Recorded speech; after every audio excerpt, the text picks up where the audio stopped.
I'm muted. Oh my God, I've been talking to myself for so long.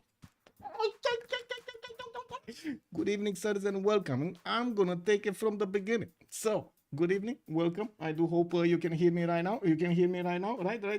We can hear something. I hope you can.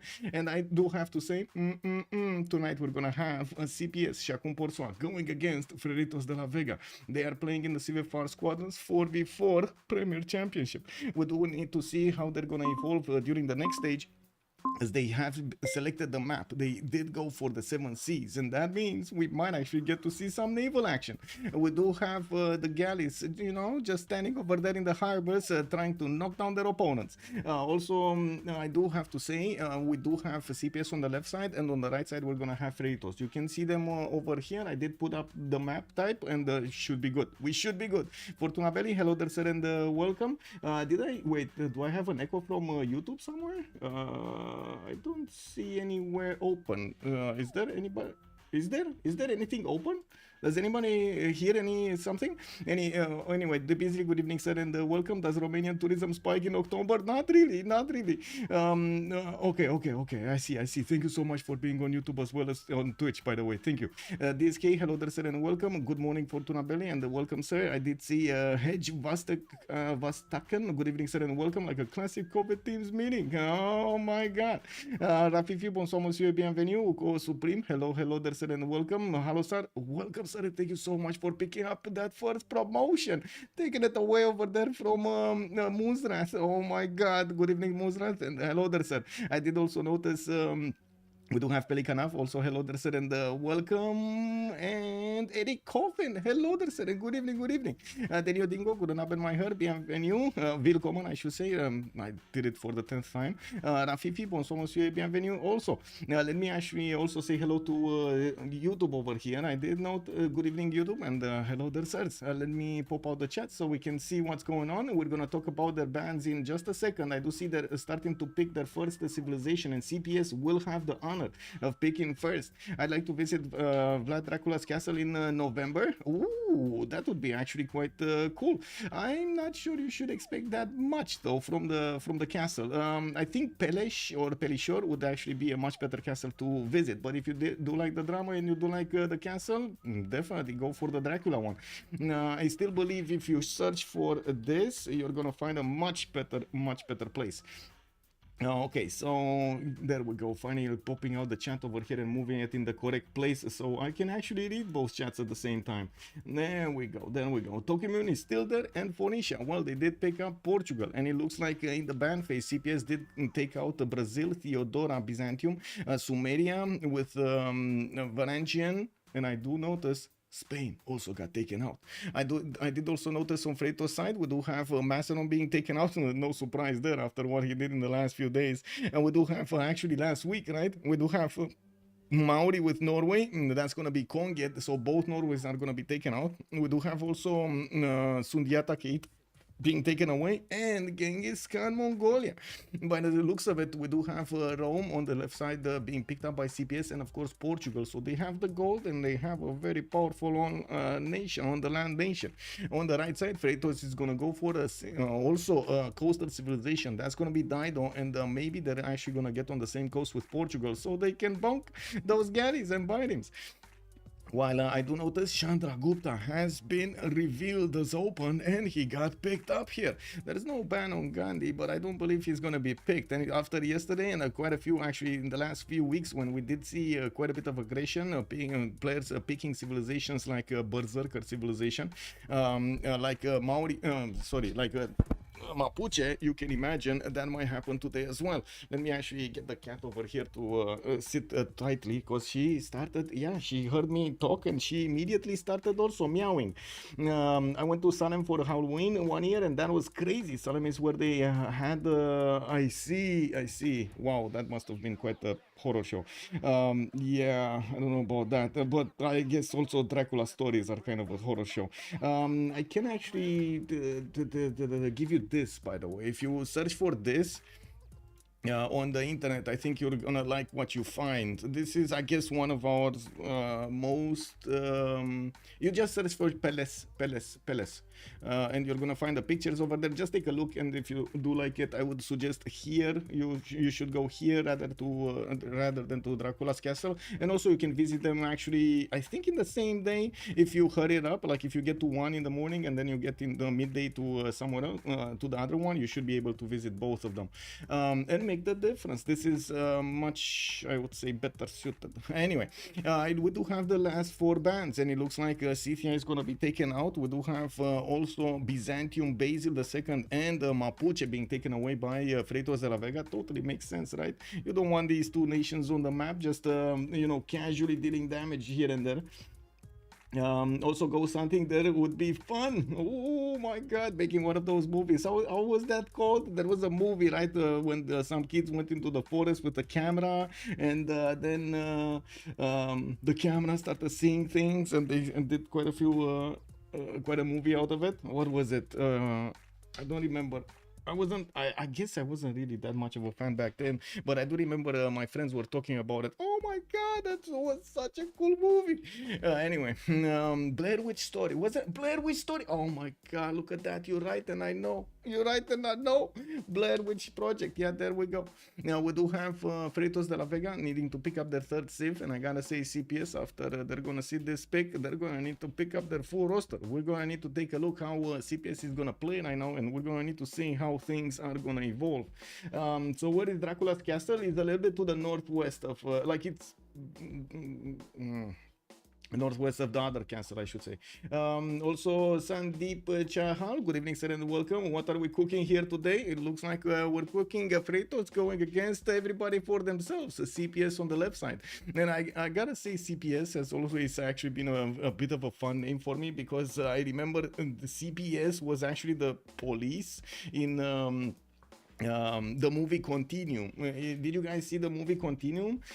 It's a movie about some police officers from the future, from 2070 or something like that, coming back to like 2010s, and needing to catch another bunch that also transported back in, and the policeman actually has a lot of tech on, like instead like full body kit and stuff like that. Also, hello there, Diane Mango Coke. Good evening, sir, and welcome. What PC do I use? Interested in hosting games as well. I use you have actually my full PC specs on my Discord if you want to take a look over there, including I tried to put the websites directly to the page, onto the parts. I didn't really want to put it underneath, but it's a 14900K with 3080 Ti, I believe, and 64 gigs of RAM, because man, rendering stuff is just taking out squeezing every little bit of that RAM, man. It's incredible. We do have CPS going for Age of Steam England, and we're gonna need to see what they're gonna do with their last choice here. They already have 2 coastal nations. I would assume they don't want to go for the 3rd one. We do need to see how things are going to evolve here. And let me actually take a quick peek on this, because I do need to actually turn off my notifications here, so I don't there we go, turning this off, because yeah, I read anyway. Disable all notification sounds. Boom. Yeah, there we go. There we go. Disabling everything. Okay, so Zulu is gonna be the last choice of CPS. Definitely makes sense. You wanna get a brawler going. And I do see on the right side, Freritos is gonna go for Black Queen Catherine, and we are waiting for their last choice. Let's actually see how they're gonna finish this. So they don't have a second naval. They can, of course, play navally with Catherine de Medici or Chandragupta, but it's not gonna be the same. It's not gonna play on their strengths. So we do need to wait for them to actually pick one up, and I would believe there are quite a few remaining choices, not to mention the other Victoria, but they're gonna go for another land one. They're gonna go for Hammurabi, and of course we will need to see during the game if they do manage to actually get things going with their gold generation and everything. And I do believe I actually need to switch over here to the top with somebody, right? It's either Pompi or Salto. Who should I switch with, or I wait for slot to be open? There we go. It's fine. I can actually wait a little bit, right? We do have them still needing to get one player in the lobby, and I clicked on Pompi anyway. Yeah, there we go. There we go. We swapped. Oh, thank God, it's not. I'm not swapping with the host here. My God, thank God, I didn't actually do that. Salto did move down, and it should be fine. We are just gonna need to wait for the last one to join, and I gotta say, I was watching who is in the channel here for both teams. We do have Sprig and Pompi, Phyrsos, Chuck and Malm on Freritos de la Vega, while on the other side, let me actually take a look over here. Where are they? Where are they? In what channel are they? I need to find where Tapir is, but I don't see where Tapir is. There are, I gotta say, on CivFR, I know there are. Oh, I found them. CCPyro, ETPI, Salto, and Tapir are gonna be today's CPS, everybody for themselves roster here. Okay, so let me actually tune back my chats over here so I get to see everything, and I also need to turn off the screen so you don't get to see Discord and other stuff that might message me and so on and so forth. Because yeah, you know, it happens, man. You know, so many messages over there, incredible, so many messages. Also, thanks, we'll check this, no problem, sir, and welcome. Why is Chandra picked so much and not Persia? Chandragupta does have a much better late game than Persia does. Usually Persia does tend, if not play correctly, to fall off in the mid to late game. Can you add the chat and remove the starting? Yes. Wait, there is a starting here? Yes, there is a starting. So let me actually click that off. I think I'm gonna need to do a separate thing over here. A countdown timer, there we go, it's off. And the chat, oh my God, give me a second, because I was opening this up during the loading. I just realized when I was I would say when I started the stream that I didn't actually get to put chat up. So give me a second here. I'm doing it as fast as I can. Plus window, let's see, browser, bam, chat, Twitch chat, bam. Okay, boom, and this, and wait, this, and then put the correct pixels. There we go, and then boom, we got this going. And now let's actually see how big the chat is. Can you guys start spamming in chat a little bit, like put some A, some B, some C, some whatever you want over there, so I can actually see if the chat is working. Or let me actually do this. Let me actually just type and spam my own chat here, because you know it is what it is. Starting UCS. Okay, let's see. Is there a chat popping up? Oh, it's chat popping off. Oh my God, it is. Okay, so make it a little bit smaller, because I think we can see that, and put it over here, right? Okay, there we go. We got it going. Chat is up. Yeah, hello YouTube, hello, and hello Twitch. Good evening, sirs. We do need to probably reconnect over here, because I only connected once to this lobby. So there we go. I'm gonna reconnect again, and of course, hopefully we're gonna fix the 0 MS. If not, I mean, we're gonna need to keep on reconnecting until we fix it. Looks like we got MS, we got MS. CCPyro is gonna go for Jao the third. We do have Phyrsos on Hammurabi. Looks like Pompi is gonna go for Dido. We are going. There we go. Good luck, have fun. There we go. ETPI on Rome, Malm on Chandragupta, Tapir on Shaka. Salto is gonna be the one with Victoria, and it looks like Sprig today is gonna go for Catherine de Medici. Magnificence! We're gonna definitely need to check her out, because oh my God, that's a lot of potential there. And let's see if the game actually looks good when we go in. Remember, this is my first game after the new install in Windows, so let's actually take a look here if I need to press anything. I hope not, but I do remember I did put the top banners in. I did turn off. Oh my God, I need to press Y. There we go. The yields, man, the yields. Muzrat getting ahead of everybody here, telling us we need to go left. The DSKN, good evening, sir, and welcome. Bordanian outsped before I could even get started. It is what it is, Bordanian. Let's actually take a look here. What is going on? We do have on the left side Sprig, right? He needs to actually. Oh, this actually takes us quite a bit of time to join.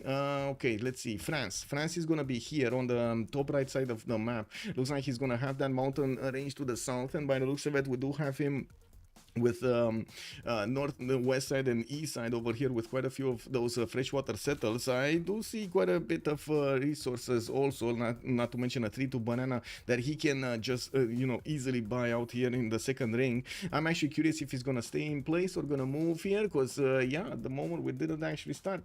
Remap predictions, yes, press de Brașov and Transylvania. Yes, it is in Transylvania.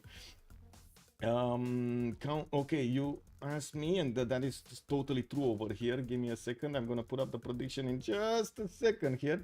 For how many remaps? We got 0, 1, 2 possible, 10 minutes, and we do see the map revealed. We can hear, actually, right? We can hear. Maybe the music is a bit too loud though. Let me actually turn it. No, it should be fine, right? It should be fine.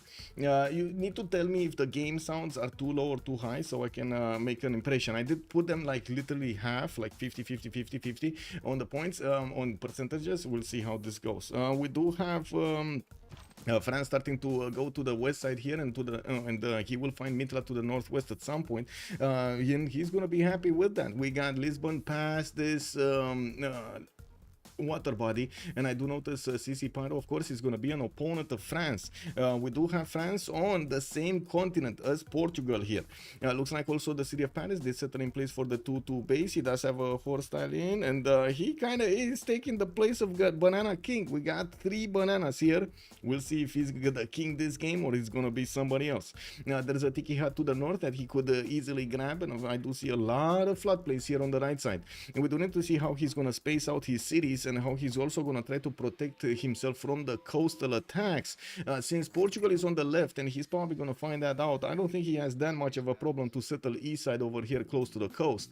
Now moving forward, let's actually take a look at Chandragupta. Oh my god, Portugal is actually between Chandragupta and Catherine de Medici. I think we know what this is gonna look like.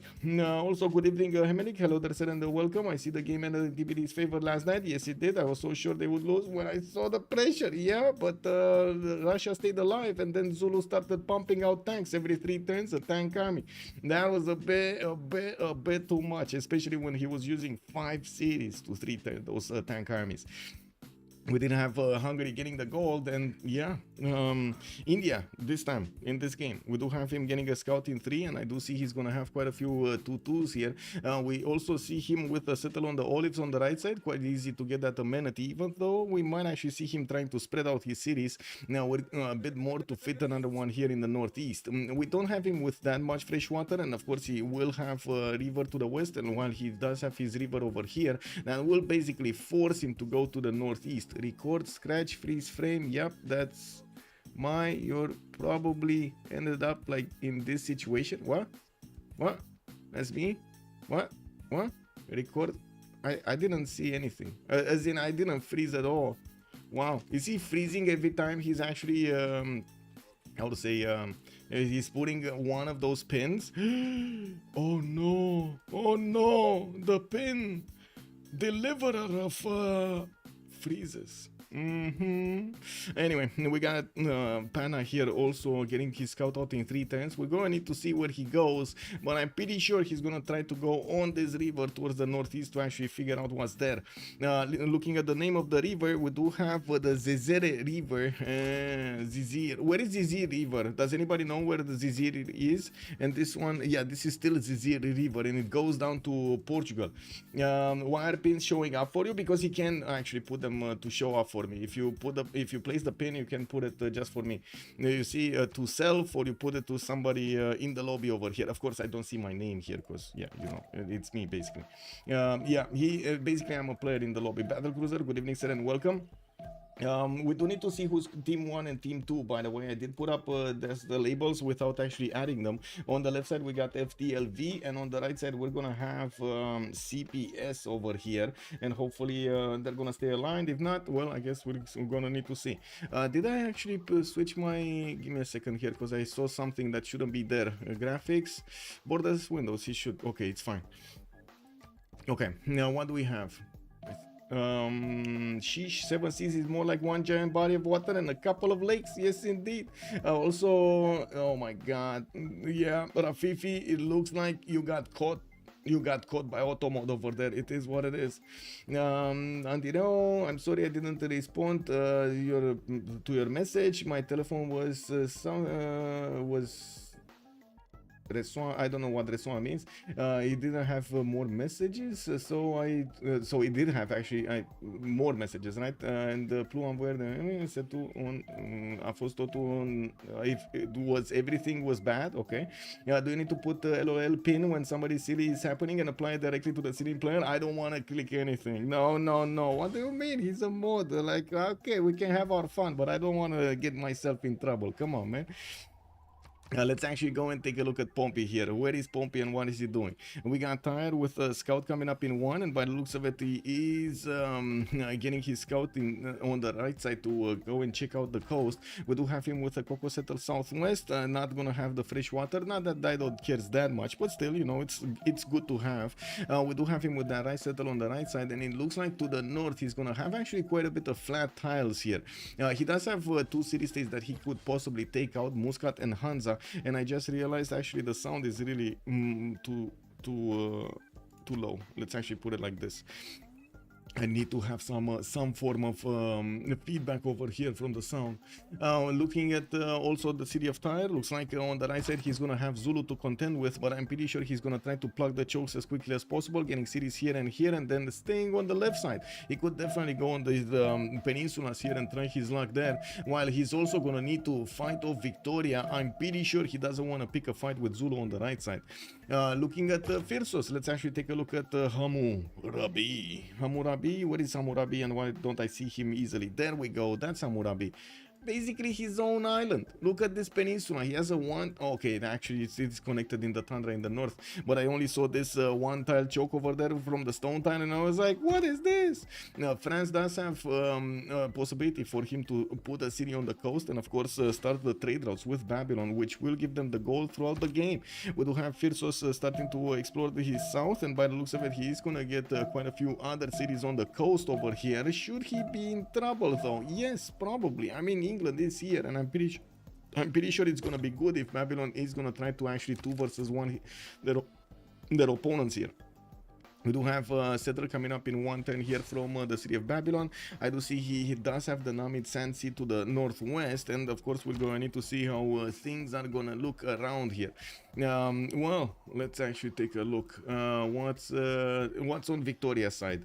Victoria, London, horses, okay. He has a +4 campus in the northeast, another one there on that iron tile. Then I do see he's gonna have some freshwater settles, but they're gonna be inland. It's gonna be quite a bit, quite hard for him to actually get cities to connect with his fresh water. Looking at this though, we do have him with kind of flat terrain here to the left side, which is gonna make it painful to get a city. Now I would imagine he's definitely gonna want God of the Sea so he can put some more coastals here. Now we do have him with the ability to settle northeast, which will give him access to some deer tiles. For example, if he settles the coal there for a 2-2, multiple 2-2s around them, definitely much better settled than whatever he has here. Look how bad this looks. Like, unless you get a city here somewhere and you buy out all of these tiles, this is actually not good at all.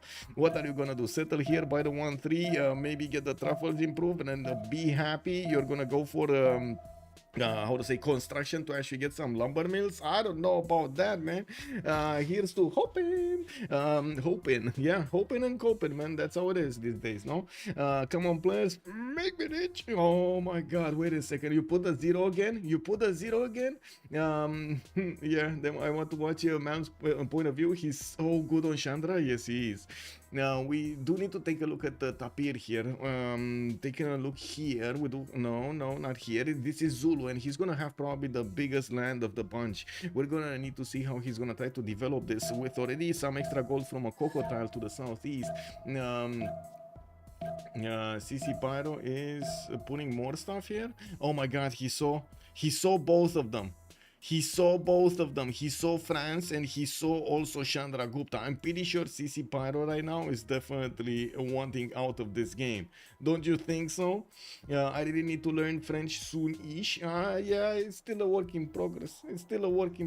I got disappointed by my how do you call it? French teacher over there. She's too busy, man. She's too busy. What is this?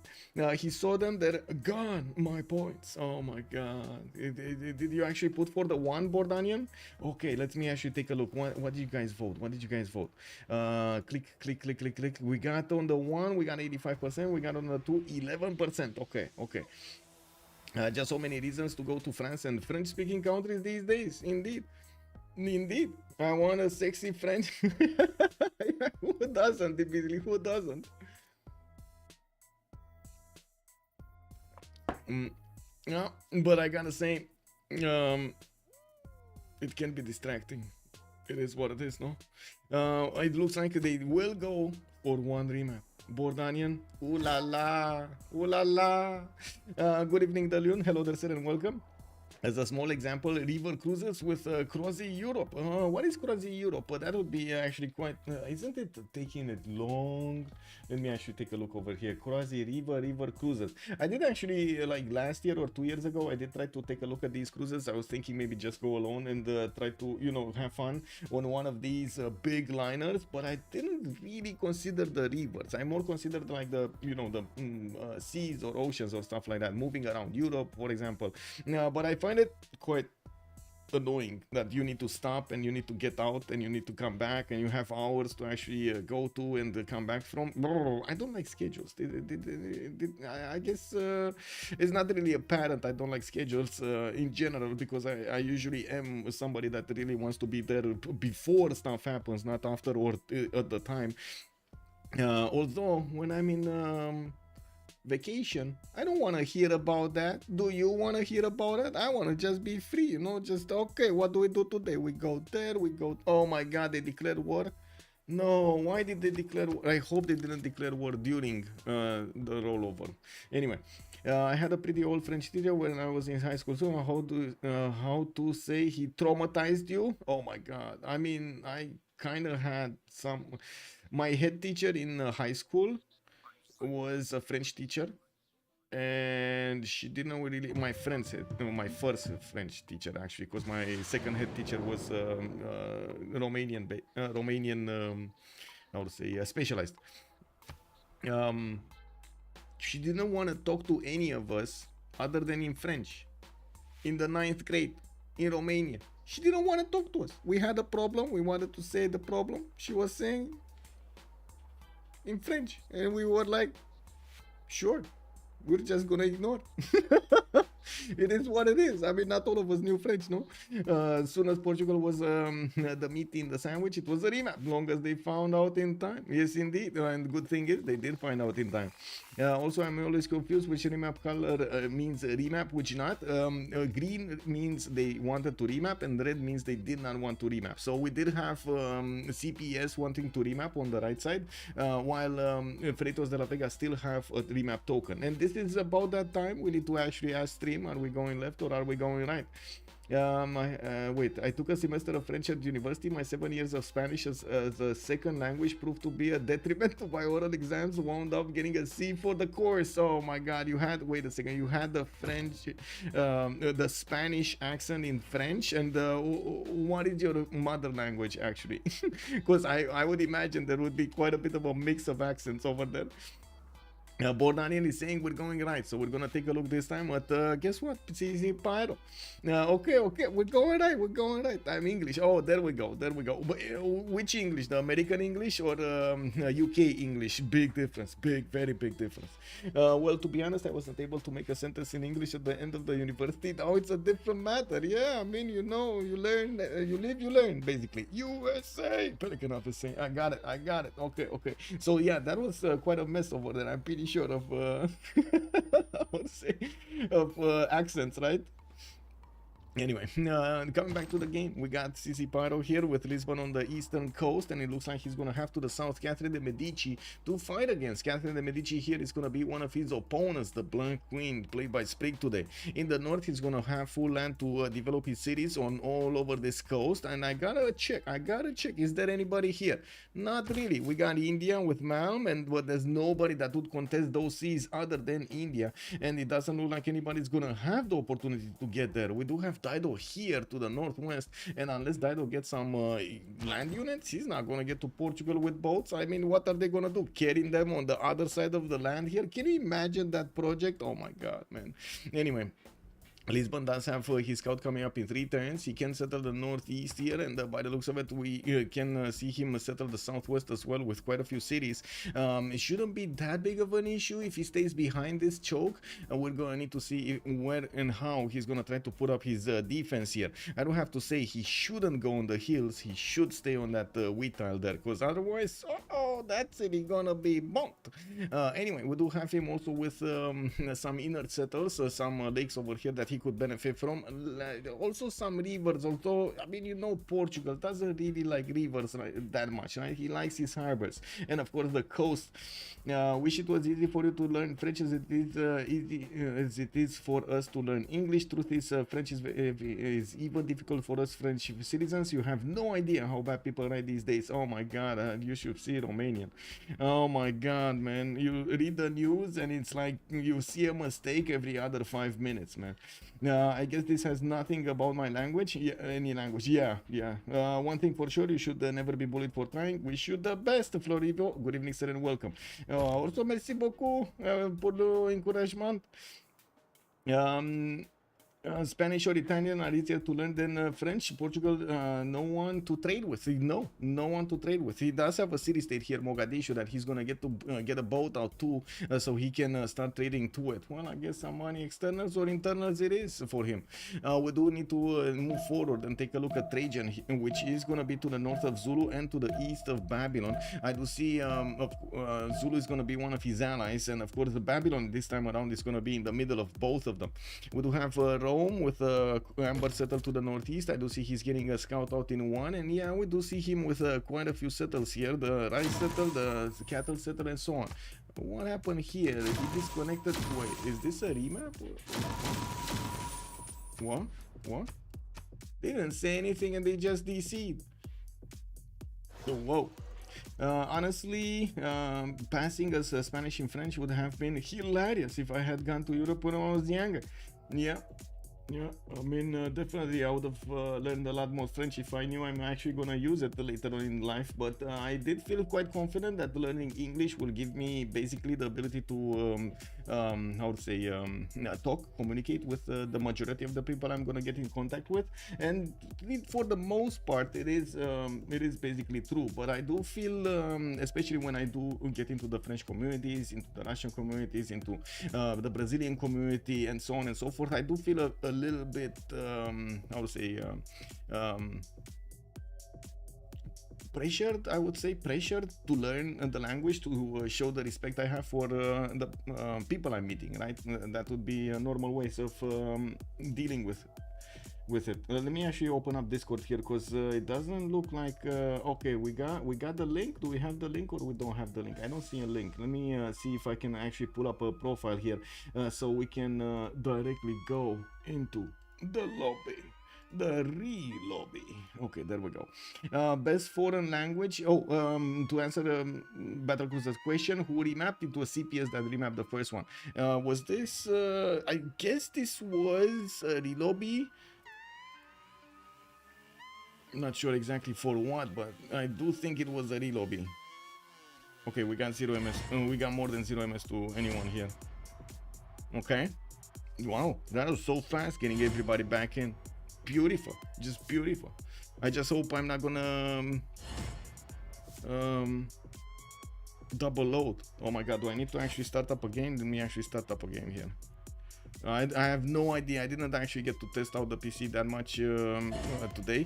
Let me start up a Satisfactory here while we're loading, so it actually puts more pressure on the CPU. That was a quick match. Modo, good evening, sir, and welcome. It did finish. What can I say? Okay. Oh my god, sound. No. There we go. Okay, we're loading in. Let's see. Okay. Boom, boom. Double load.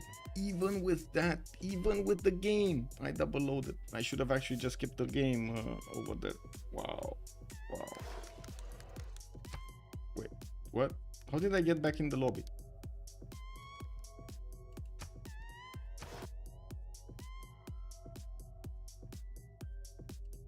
That was weird.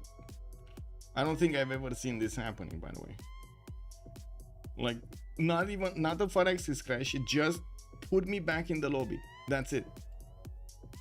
Did they fix something? Maybe BBG put a ninja update and fixed it.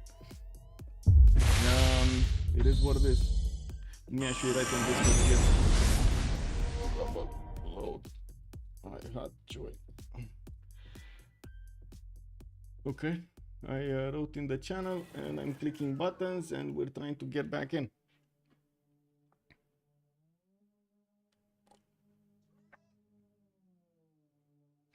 I do have to say, for the past 6 years since I've been in the Civ6 community, it has been an extremely amazing time to hear so many different accents in English from around the world, and including different accents from the United States, from different regions in the United States.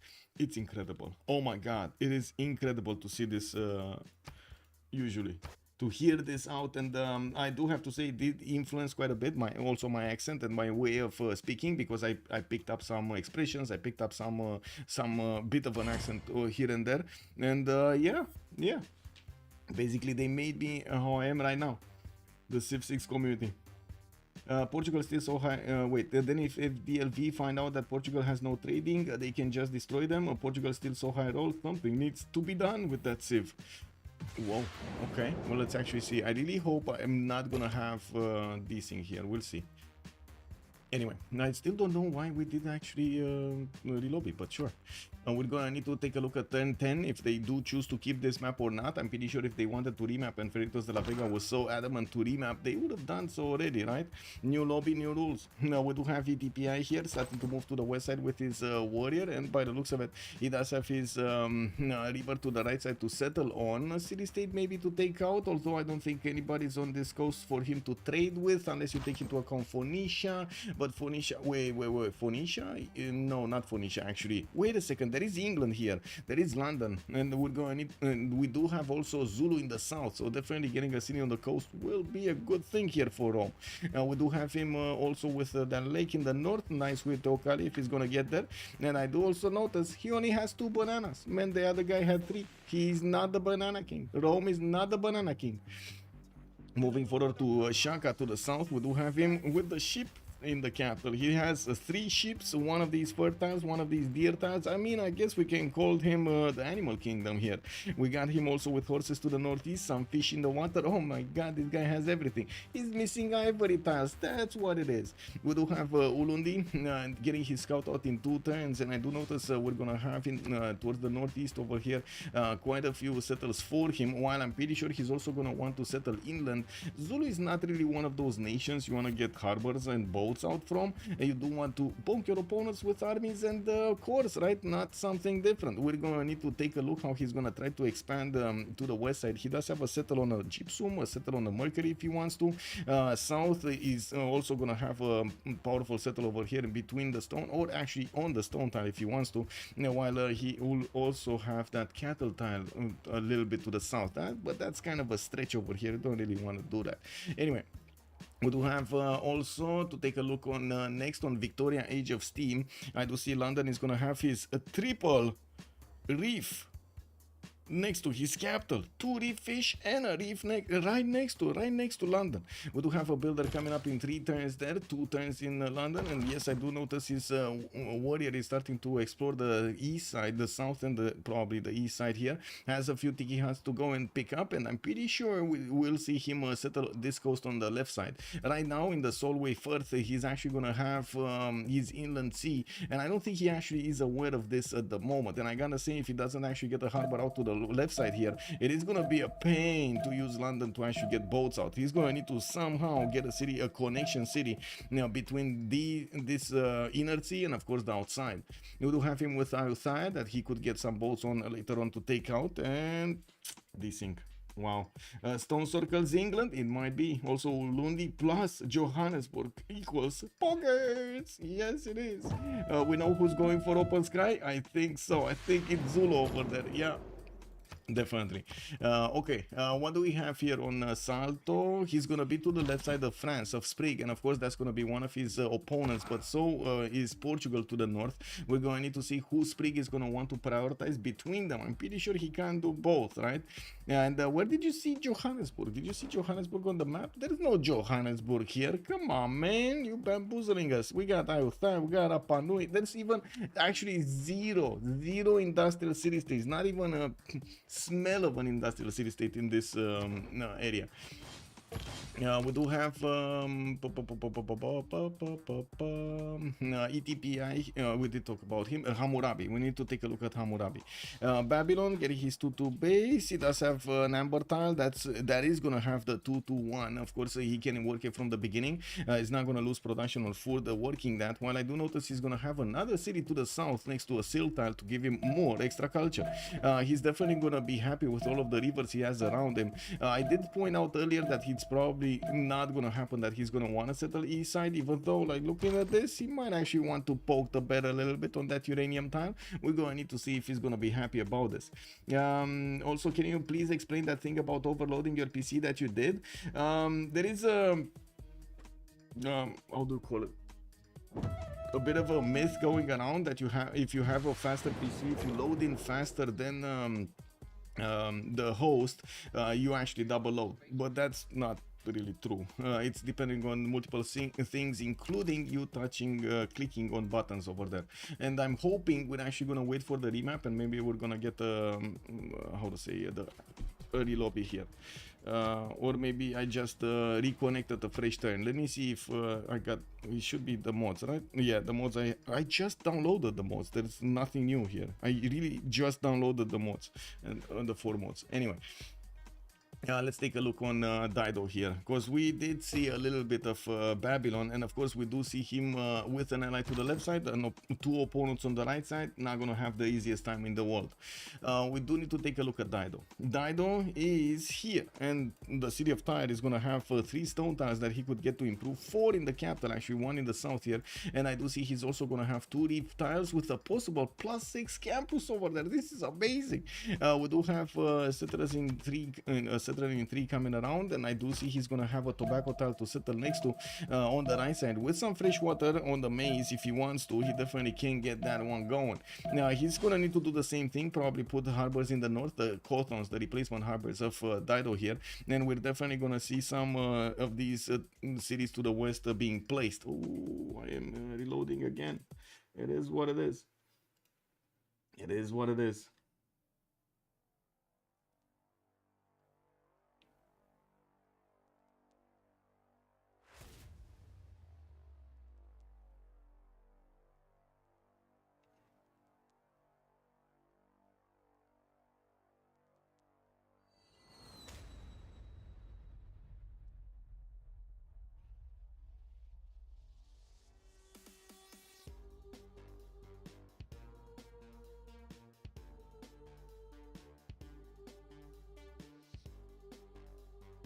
Okay.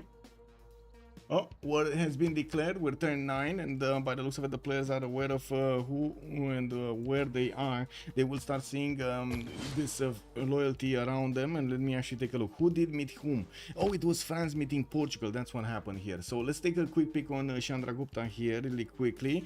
I do see Pana gonna have that city to the southeast. Looks like he's also gonna have northeast and north to settle. We also have him with all of this Arabian Sea to go for. Unfortunately, again, India, not really the preferred nation to go for coast, but this time around he might actually be forced to. He does have a good setup to the southeast to go for, though. I do see multiple bananas, silk tiles over there, quite a few productive tiles, although he's kind of clamped in on space. If he actually goes into Babylon side, I'm pretty sure he's gonna cram Babylon over there, not allowing him to get enough cities. We will have also the remap vote here just needing to be put up, and I do want to take a look at Paris. What's the continent split? Continent split, he has England on the continent split to the left side. I do see Sprig is gonna have that Guard Imperial time, I would say, ability there, but it doesn't look like he's gonna have to the full city, the capital city of Lisbon. Okay, there we go. We got a vote going on. Okay, let's see what's gonna happen.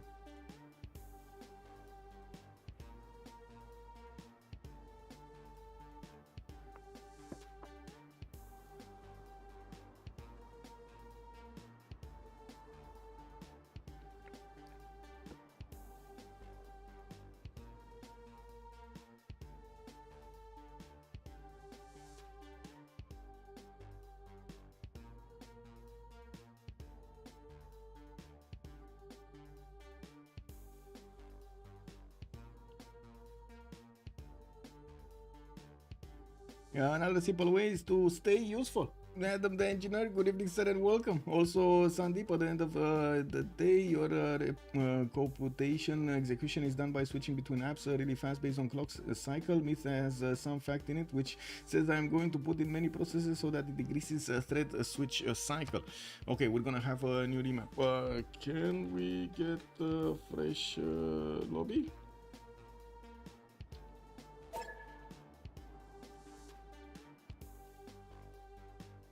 Oh, it's loading.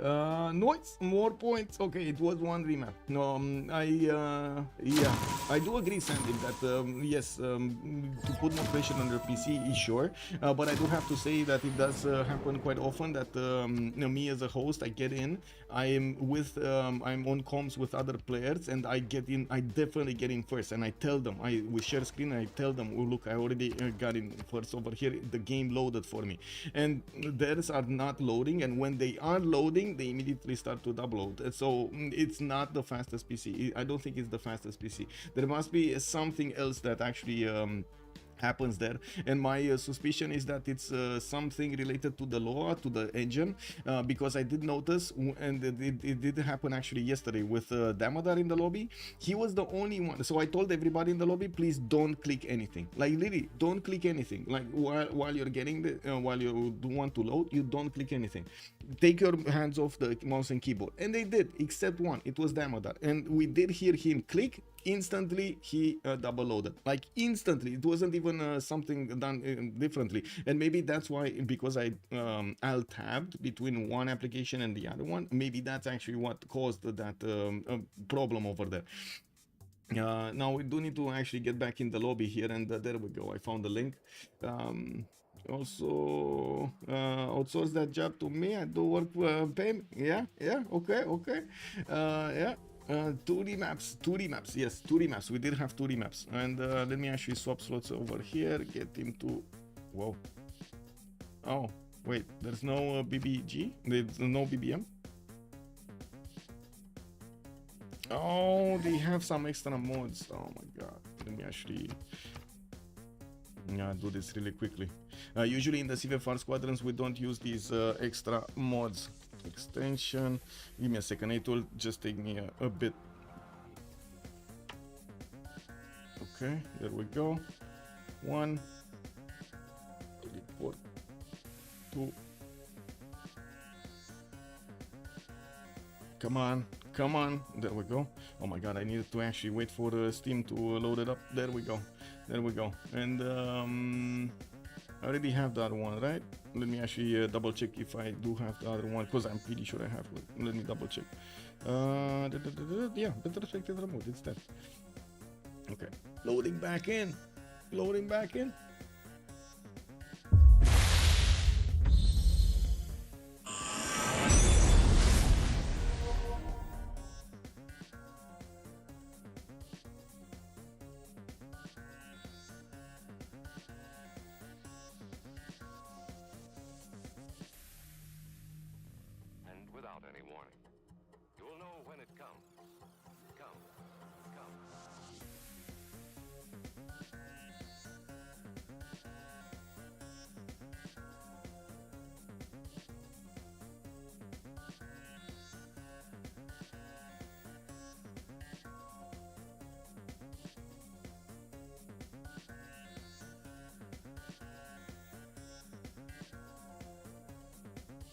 Who built the Temple of Artemis? Darsh, good evening, sir. Well, right now, nobody did. We didn't actually have anybody getting to that point of the game. We're barely 10-10, and we're gonna go back to 10-0 because this was a remap. We just went for a new lobby here, and we're waiting. Well, I guess I just got in, so let's actually see. 0 MS. Yes, we do have some 0 MS, so yeah, we do need to rejoin here. There we go. Wow, I rejoined on the first slot. I didn't go on the one. Oh, wow. Okay, sure. I mean, that's fine with me. Let's see. We got more than 0 MS on everybody. Perfect.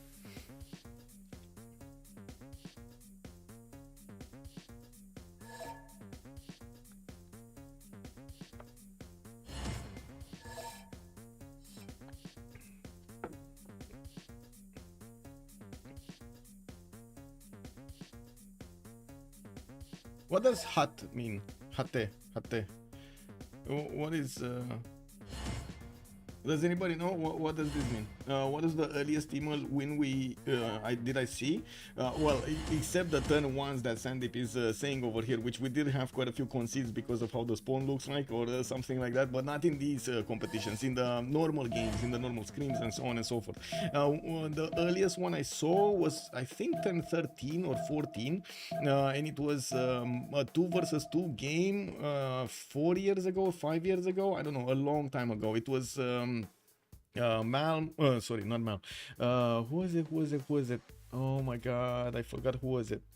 I know it was Tordred on one team, but I don't remember who he was playing against. That's my question mark here. I do remember there were, I think, if I remember correctly, 2 French players.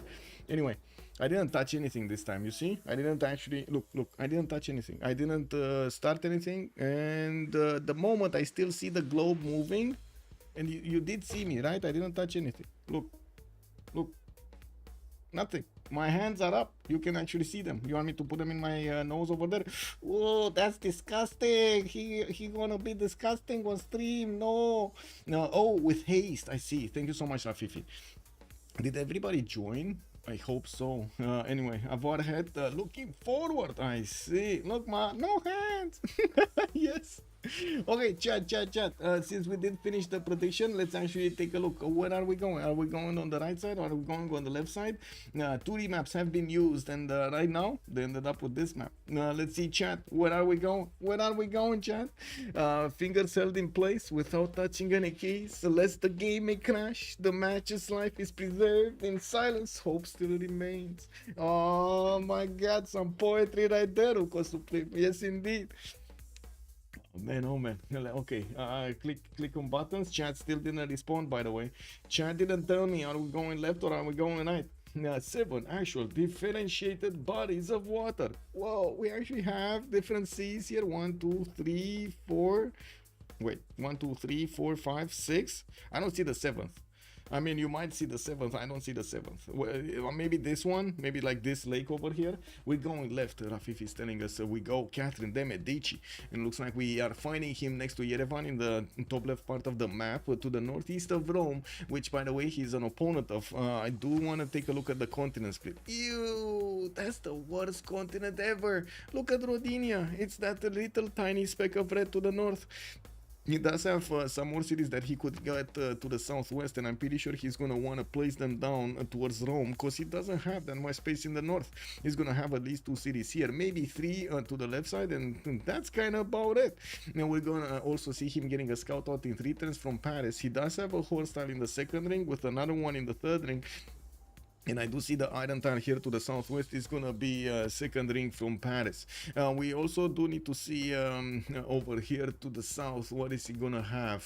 Zulu, Shaka. He's actually going to get to base his defense on Shaka here. We're definitely going to see Shaka go towards Rome, just as Catherine de Medici is going to want to come to the south. We're going to need to see... Oh, no, actually, wait a second. Shaka is the ally of Rome. I just double-checked, and look at them. They're together over here, hand in hand, holding hands. This is gonna be a bit hard for Sprig to get out of. We do have some my god, he's actually gonna have another opponent here, Portugal, to the right side on the same seas. Oh, okay, well, I guess that doesn't allow him to settle the right side at all. He's gonna need to keep to the left as much as possible here. And let's take a look at Malm.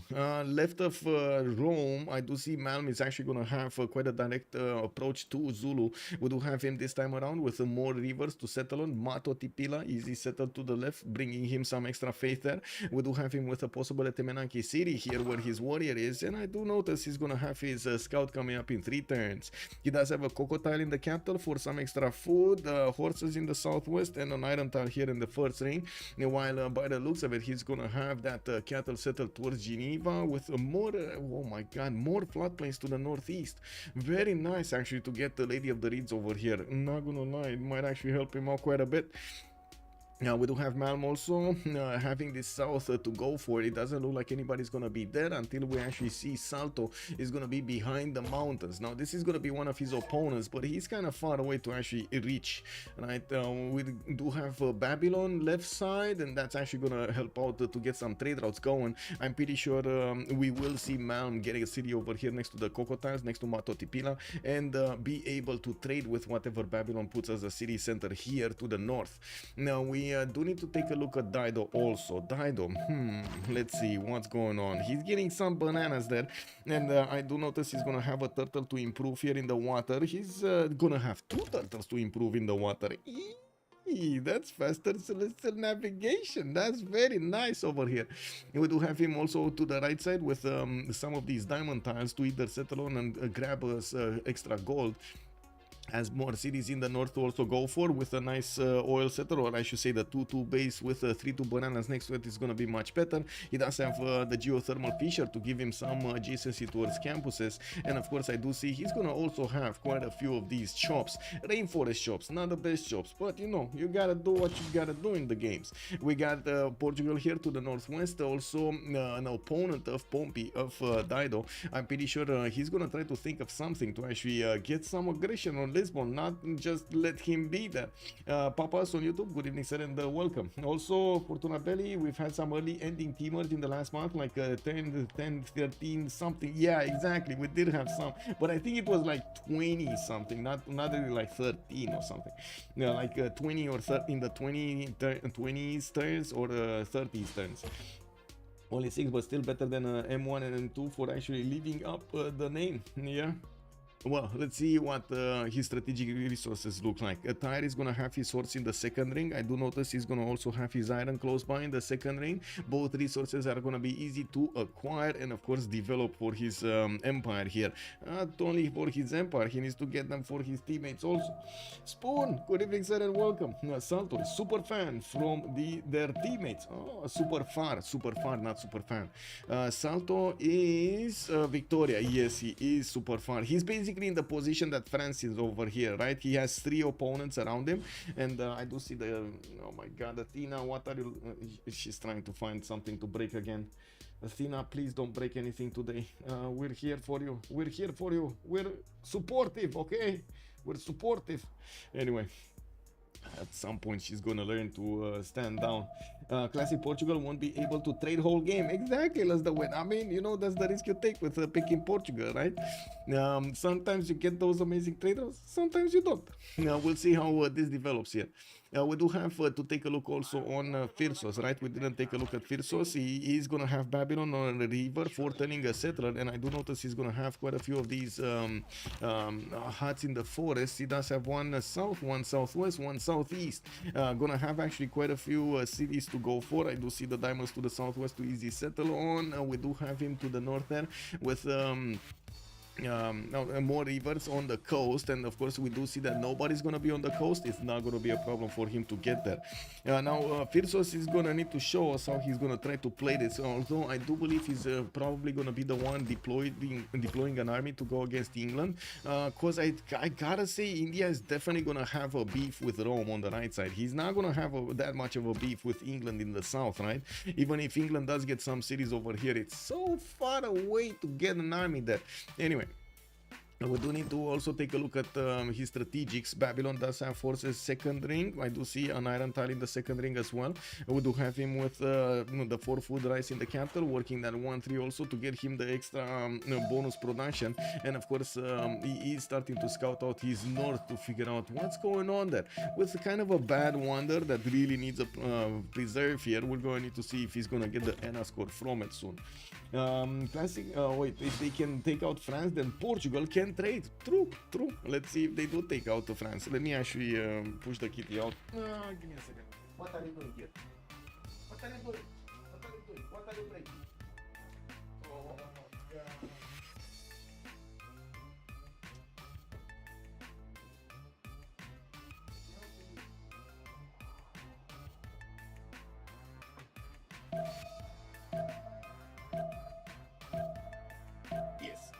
Kitty goes galore. Okay, so next up, let's see Salto. Salto to the south, we do have kitty running away. Yeah, we do have London over here on with his settler coming out this turn, and I do see he's gonna have Wales and a reef fish in the capital. We do have him to the east side with some scouts, and with a scout actually. No, south and east are scouts actually. Yeah, we do have him also with quite a few mountains that are gonna block so many of his tiles, but at least he's gonna have some adjacency towards campuses here. Now we do see to the north he's gonna have some freshwater settlers next to river if he wants to put his harbor in the second ring, and to be honest, it doesn't look like he's gonna have that much of a I would say place to settle in the south here. Only one city probably, and that's about it, and he's probably gonna get it over there on the oil. We do have him, yes, on the other side of the coast, which he's gonna need shipbuilding for, with some extra tiles already improved by a hurricane. That's a street to citrus tile that he's gonna get to improve. That doesn't really make him happy though. If he keeps settling to the west side here, he might actually enrage Phoenicia, and we might see some battleship action later on in the game. We do have him, we do have Salto going immediately towards the north, taking up the uranium settle, which is min distance from his capital in the 4th ring. I do see London is going to get another settler in 6 turns, and he does have an iron tile in the 2nd ring with the horse tile in the 2nd ring to the north as well. Easy peasy strategic resources to acquire. From the north though, I do see Babylon is starting to move his settler in the southeast, definitely going towards England here. I don't think they saw England. Maybe they did declare war and are seeing the loyalty, but I don't think they saw England. Just give me a second here. Yeah, so they do see the loyalty. They do see the loyalty. They see the loyalty here. They don't see where he is, and this is a bit surprising actually. Do they see the loyalty here? No, wait, they don't see loyalty here. I do have to say the loyalty is stopped here basically. This is the line with this is the -2s. So yeah, they don't see the loyalty yet. They might see it here though. No, we don't see it here either. Okay, so they don't see exactly where England is. They just saw where Rome is on the right side. So this settler is going blindly into the south. Phyrsos is gonna need to get it there, and I do see the warrior of England is gonna be just 1 turn away from grabbing that settler if he keeps on moving to the southeast for that iron settle. Now we do need to move forward towards Shaka. I do see Shaka is also going to put a city on the coffee tile between the mountains in the north. He has more coffee tiles in the capital, 3 of them actually, and I do see he's getting scouted by France here from the northeast. He does have a 3rd settler coming out in 5 turns, and I do see he's going to have actually quite a few cities here to the east and to the southwest. Now we're going to need to see how things evolve, and of course we're going to need to see how he's going to manage to get going against his opponents here. Portugal to the northeast, that's going to be one of his allies. Rome to the northwest, that's also going to be one of his allies, although France is not going to be one of his allies. And of course no surprise that he's getting that settler immediately in the north, so not only he grabs the terrain towards France, but he's going to have slowly the infrastructure getting built so he can attack France later on. Horses in capital, iron tile in the 3rd ring from the capital. This is the most expensive iron tile that we've seen. He is gonna get to grab it from the 2nd city though. That's gonna be 2 tiles out, and of course I'm actually quite curious if he's gonna want to grab the coffee as well. That's 3rd ring from his 2nd city, and it's very expensive, very expensive. Now moving forward, we do have Trajan here in between France and Chandragupta, and we do already see him starting to scout out what's going on in India's territory. While he did see that India did manage to grab one of the builders. It's a 2-charge builder from Geneva, and is moving it back to his capital. There is another settler coming out from Pana in 2 turns. The 1st settler of Pana did go for Mato Tipila. In Rome's capital, we do have the 3rd settler also coming around next turn, and I do notice he's gonna get a coastal city if he wants to. It shouldn't be a problem. Nobody's on the southern coast, and of course that would open up possibilities for him to trade with Zulu also. We do have Mediolanum settled towards France, and of course at the moment he doesn't have the speed necessary to go for this river settle, and we're going to need to see if he actually chooses to go left or chooses to go right. I would imagine he might actually settle over here on the 2-1 base, keeping away from actually settling on the north coast until he actually sees where the French cities are placed, so he doesn't actually, you know, enrage France with galleys just coming against him from nowhere. We do also need to take a look on how ETPI is going to have his strategics. Iron in the capital with horses in the second ring here. Both of them are going to be cheap. We do have him also with a 1, 2, 3, 4 bananas in Mediolandum. I think we can safely declare Rome the Banana King. Does chat agree here? We can safely declare Rome the Banana King for today? I think so. Come on, chat. Come on, chat. Confirm it. You know you gotta do it. You need to confirm it right here. Banana for Rome. Exactly. Bananas for Rome. Exactly. There we go. Hemelig knows. He knows. Okay, so let's take a look at Jao the third here. That is going to have the northern position. He's going to be next to Phoenicia. Phoenicia already knows this time around he's still not going to get to trade with anybody. Now, Funchal does have a monument in Funchal is making a monument in 8 turns. I do see from the capital he's getting a trade route going, and I would assume internals are going to be the way here. Now, we do have him settling his third city soon to the right side, and I do notice the Phoenician scout will have the opportunity to go around, but he's still not gonna get there in time. He's gonna get his already turtle improved, and I gotta say he didn't improve his second coastal resource here for the celestial navigation boost. He might want to wait for Victoria to open up celestial navigation, because yeah, there we go, Victoria did manage to get that going, and he's just gonna casually get the bonuses from the extra food and of course the culture of the turtles in his capital, while he does have extra food from 2 pastures here, a sheep tile and a horse tile. We do need to see his strategic second ring iron tile, already improved his horses in the second ring there, and I do see he has another iron in Funchal that would be third ring out. Well, he still also has quite a bit of land to settle to the south, a bit problematic. Ooh, the war declaration has been sent right now, so wait a second, we didn't have a war earlier? What did we see earlier? Also, Johnny Cashless, hello there, sir, on YouTube, good evening, good evening. A banana 6 times in Mediolandum, yay! Let's actually see 6 times in Mediolandum. Oh, I didn't count these up. 1, 2, 3, 4, 5. Where's the 6th one? 6 over here. He has 1. Oh my god, 6 banana. Hello there, Urek. Also, good evening, sir, and welcome. Let's take a look here on the other side of the map, because we do need to take a look how the players are starting to choose their pantheons and what kind of bonuses they're gonna get.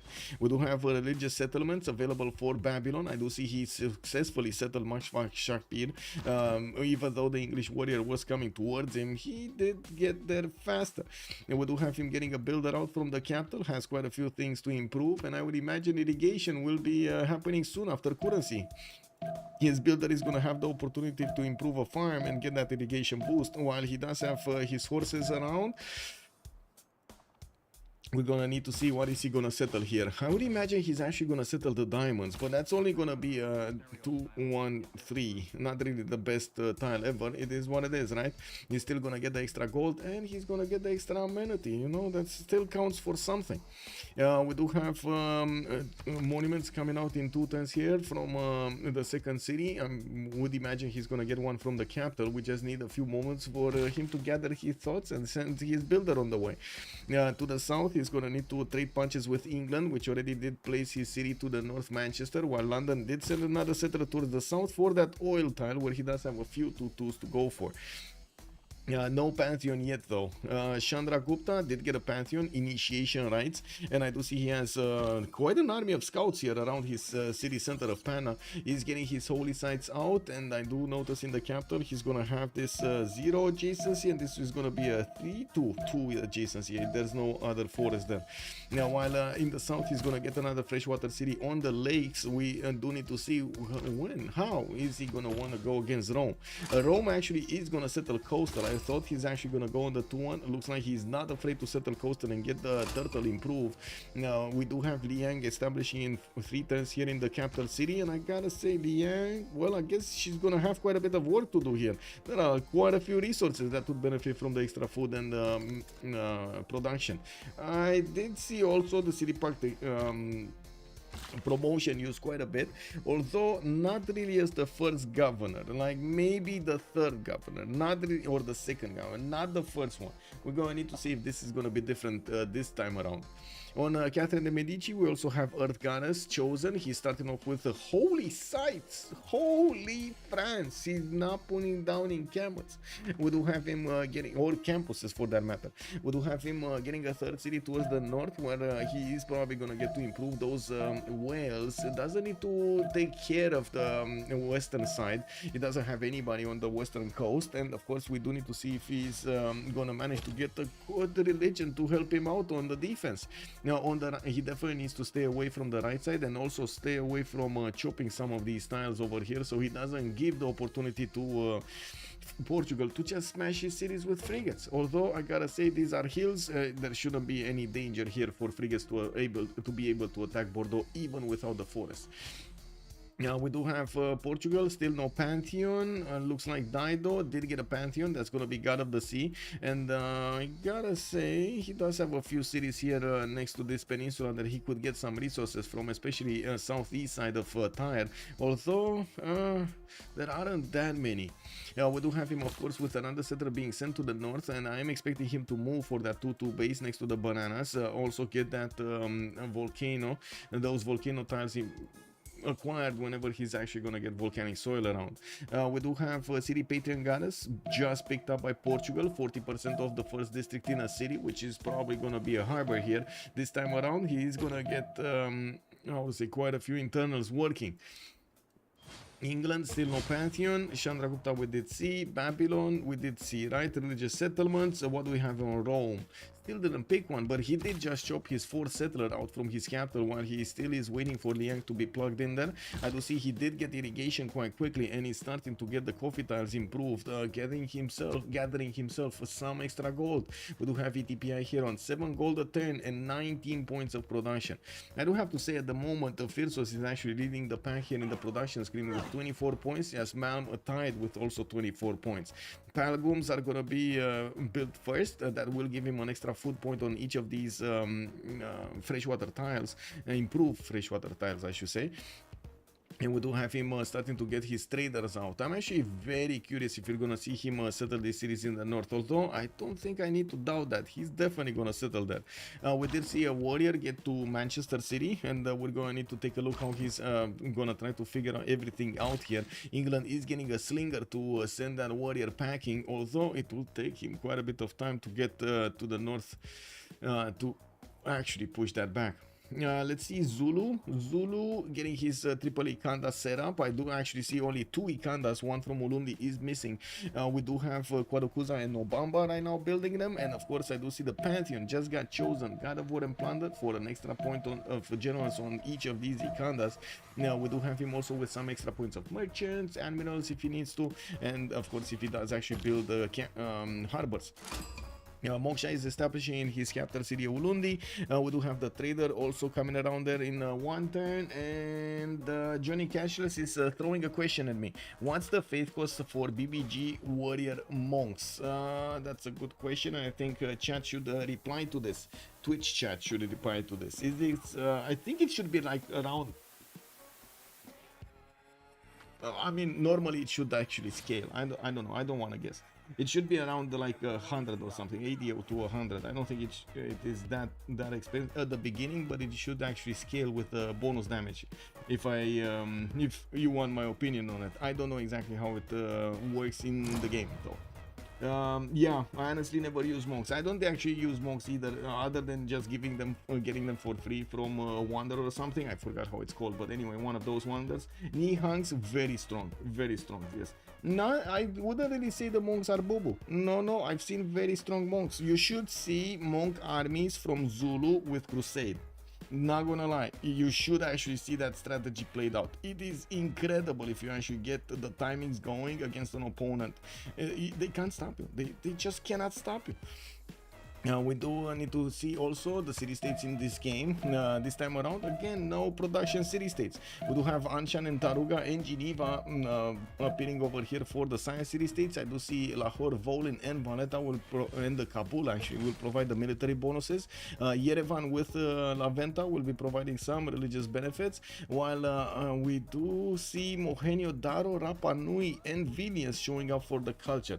Wait, is this a fluke, or did they actually take out all of those city states? Because it feels like this is pre-done. Select city states, nothing. Okay, no, they didn't do anything. They just didn't have the luck on 2 maps to not have a single industrial zone. Can you imagine? Not a single industrial zone. Yeah, sure, monk armies with exploding face promotion is pretty cool. Yeah. I remember a patch where monks were insane. The belief was forbidden because of that. There was a patch, but very long time ago. I'm not sure if we actually needed to ban them in the CWC. I don't think we needed to ban them in the CWC, if I remember correctly. Anyway, I do see Rome did manage to get that settler moving towards his right side river. That means, of course, Sprig is going to be caught in place here to the northeast. He doesn't have where to settle other than going on the seas here, trying to get the cities on the left side. And of course, putting at least one more city here. I don't think he can get 2 here, right?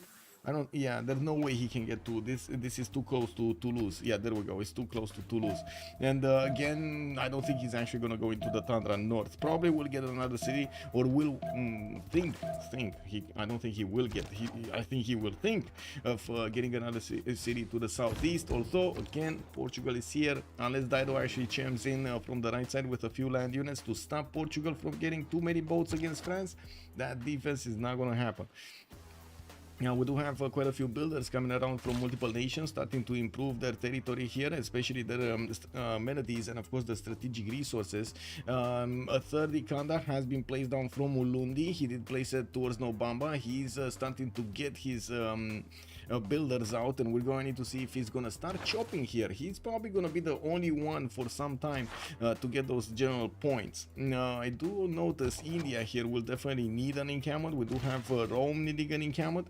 And yeah, there we go. 2 turning an encampment from Panna. While India does have initiation rights, that is going to give him the faith coming out from building any unit he has, right? So with possible monumentality here, he's going to get to buy quite a few builders from his built units. And if he does actually choose to go against Rome here with some units, he's definitely going to need to build quite a few of them, train quite a few of them.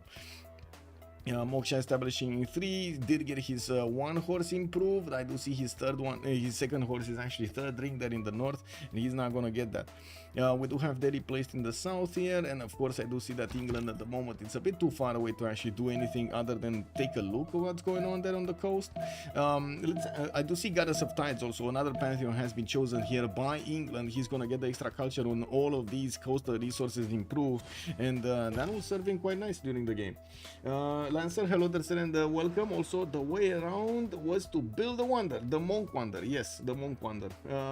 Also, why are there 2 players opening Li Yang? Are they going straight to park setup? Helicopter kicker, good evening, sir. Nice catch. I'm actually curious if they're going for a city park setup also, or they're trying again the right side. We've seen actually quite a few games in the last few days with the right side Li Yang being chosen. Let me put up the prediction for who's gonna win this. Who will win? We got a choice between Freritos de la Vega, and on the other side we do have Chacun Pour Soi. Basically, everybody for themselves. There we go.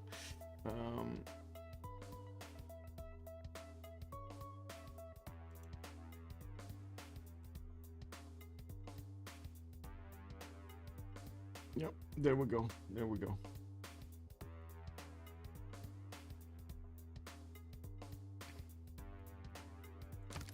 Okay, So we do have lighthouses in London after he did finish his Royal Navy dockyards, and Salto is gonna need to figure out how he's gonna put up a defense in the north.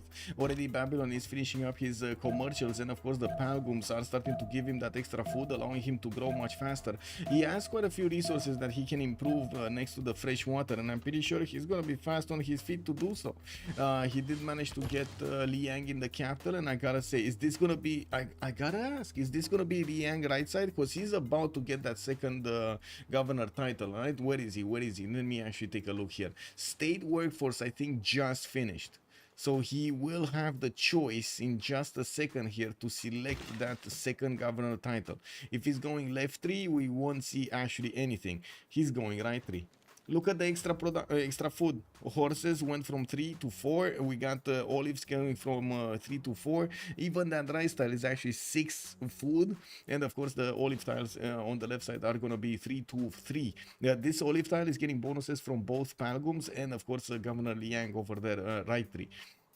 Yeah, just as a reminder, agriculture is the second ability of Governor Liang, while we do have him with zoning commissioner on the third ability here on for the production on each of these resources in the city center that Liang is plugged in.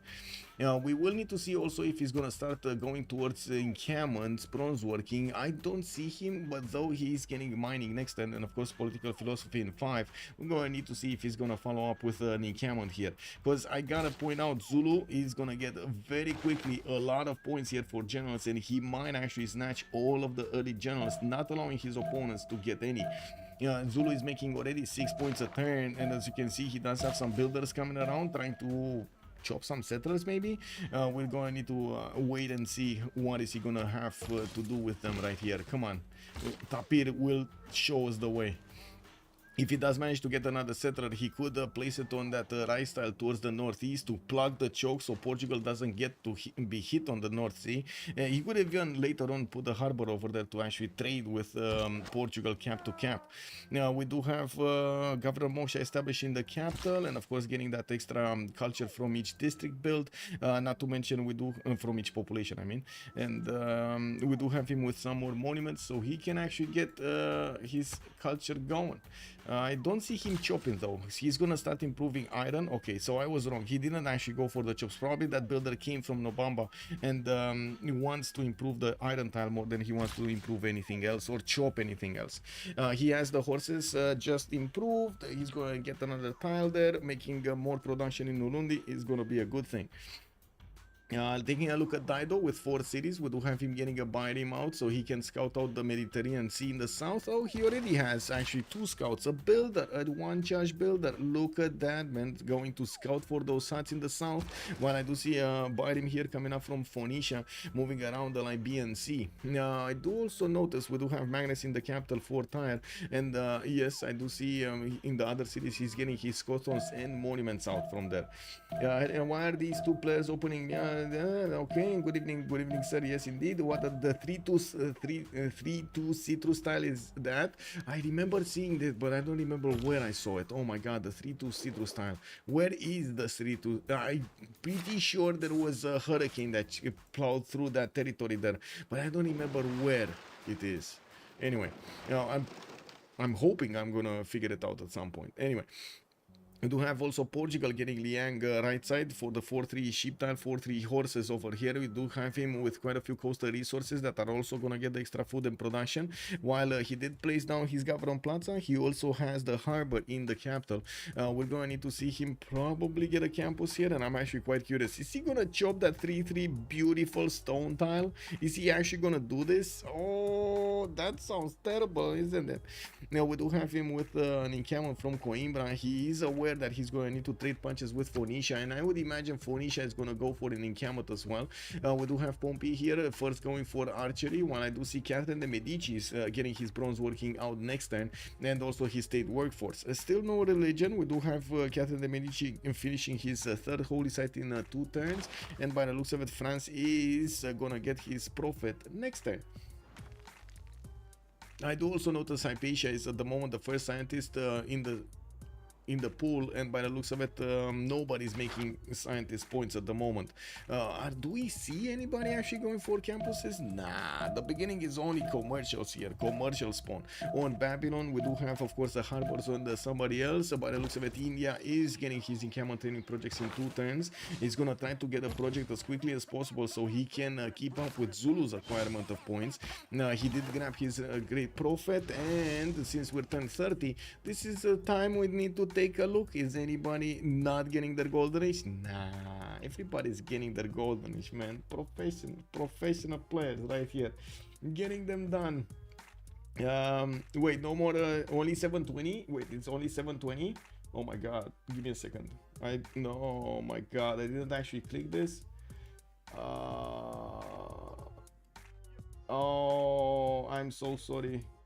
I'm so sorry. I think I need to stop the stream and start it up again to actually switch to 1080p. Oh my god. No. And it's also on 30 FPS. I'm so sorry. Like I'm gonna need to stop it for a second, and I don't know if I can start it up again on the same. I'm so sorry for today. Yeah, I'm so sorry. This is just gonna be 720 with 30. I'm gonna fix it for tomorrow. So nice catch. Thank you so much. By the way, thank you so much for the how to say still better kick double, man. Yeah. Anyway, now we are gonna need to wait for them to get into the next turn, and I do see Lavashkiri has been chosen as India's religion. Choral music, shrines and temples will provide him the culture equal. Pilgrimage also +2 faith for each city following this religion, while he's gonna gain an extra additional faith with theology. Now we do have to see if Malm is gonna start getting units here, because Rome at the moment is not really wanting to flex. He's getting his Temple of Artemis. He feels extremely cozy here.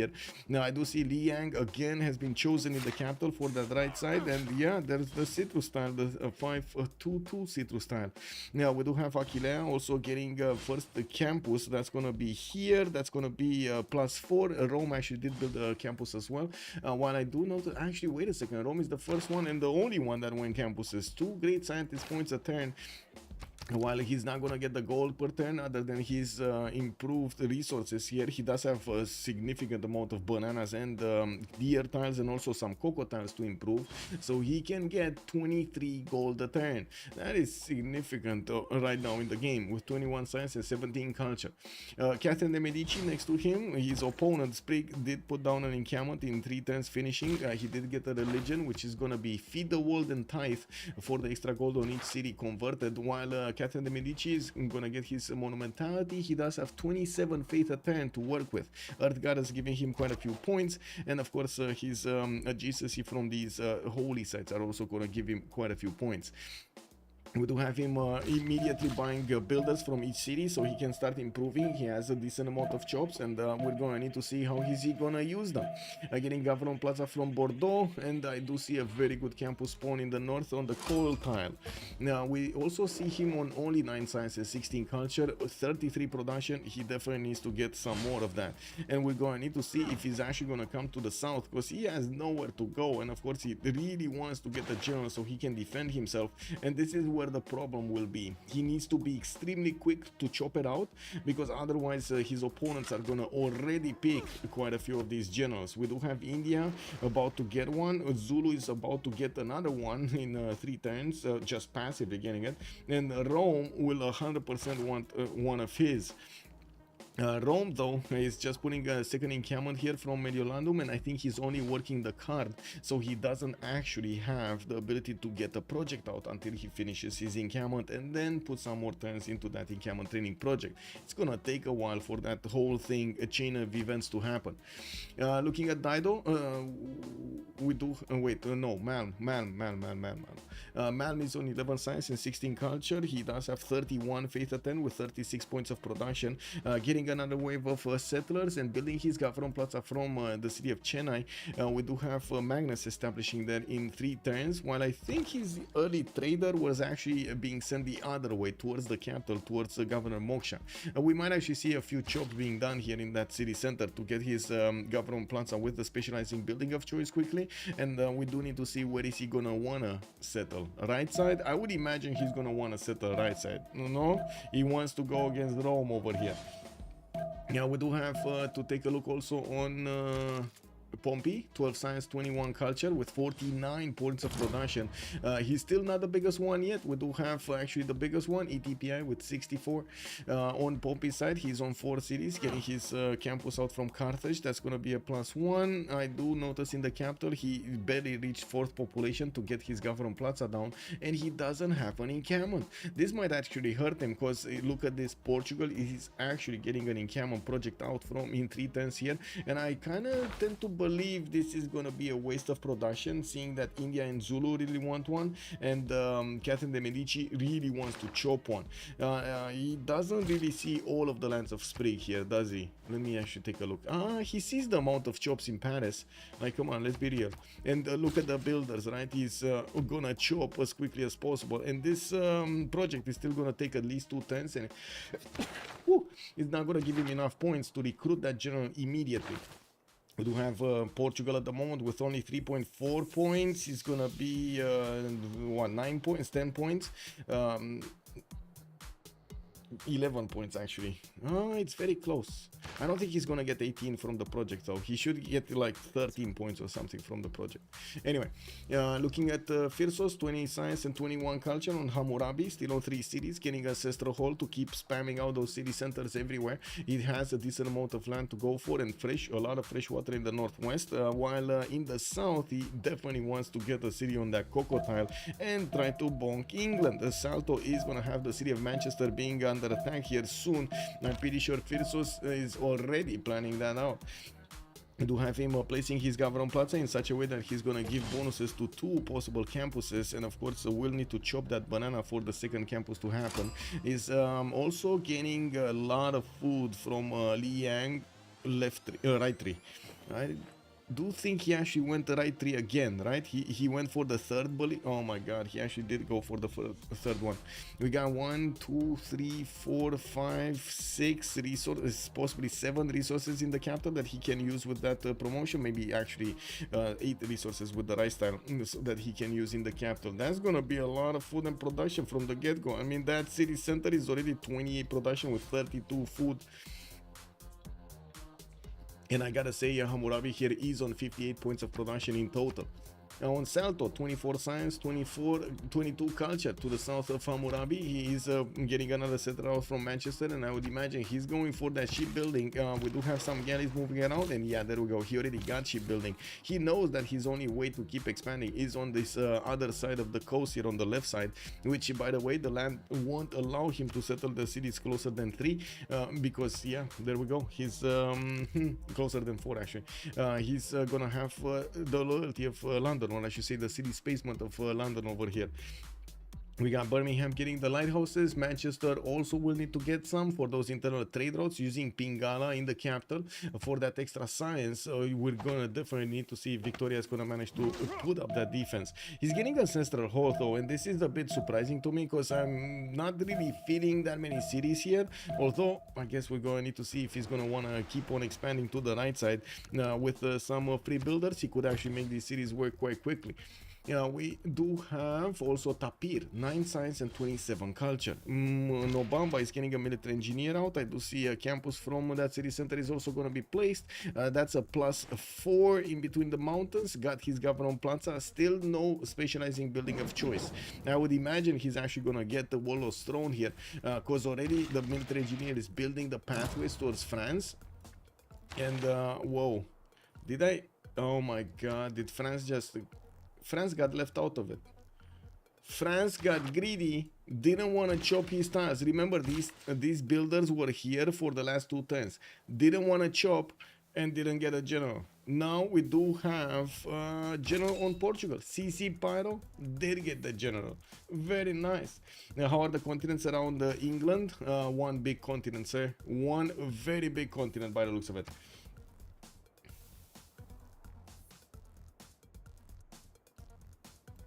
Okay. Tapir, 9 science, 27 culture. Let's see.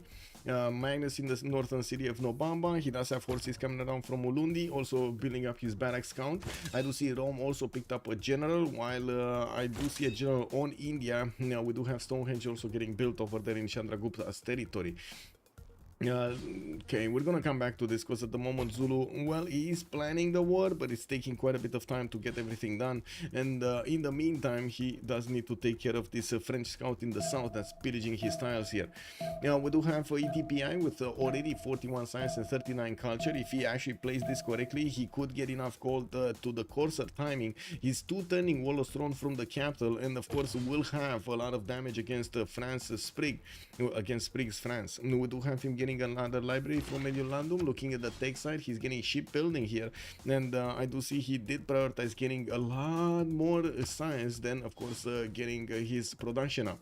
71 points of production is still amazing. Look at that, man. He actually made both. He got all three of them: the science, the culture, the gold, and the production. All three, all of the bonuses here converging on Rome.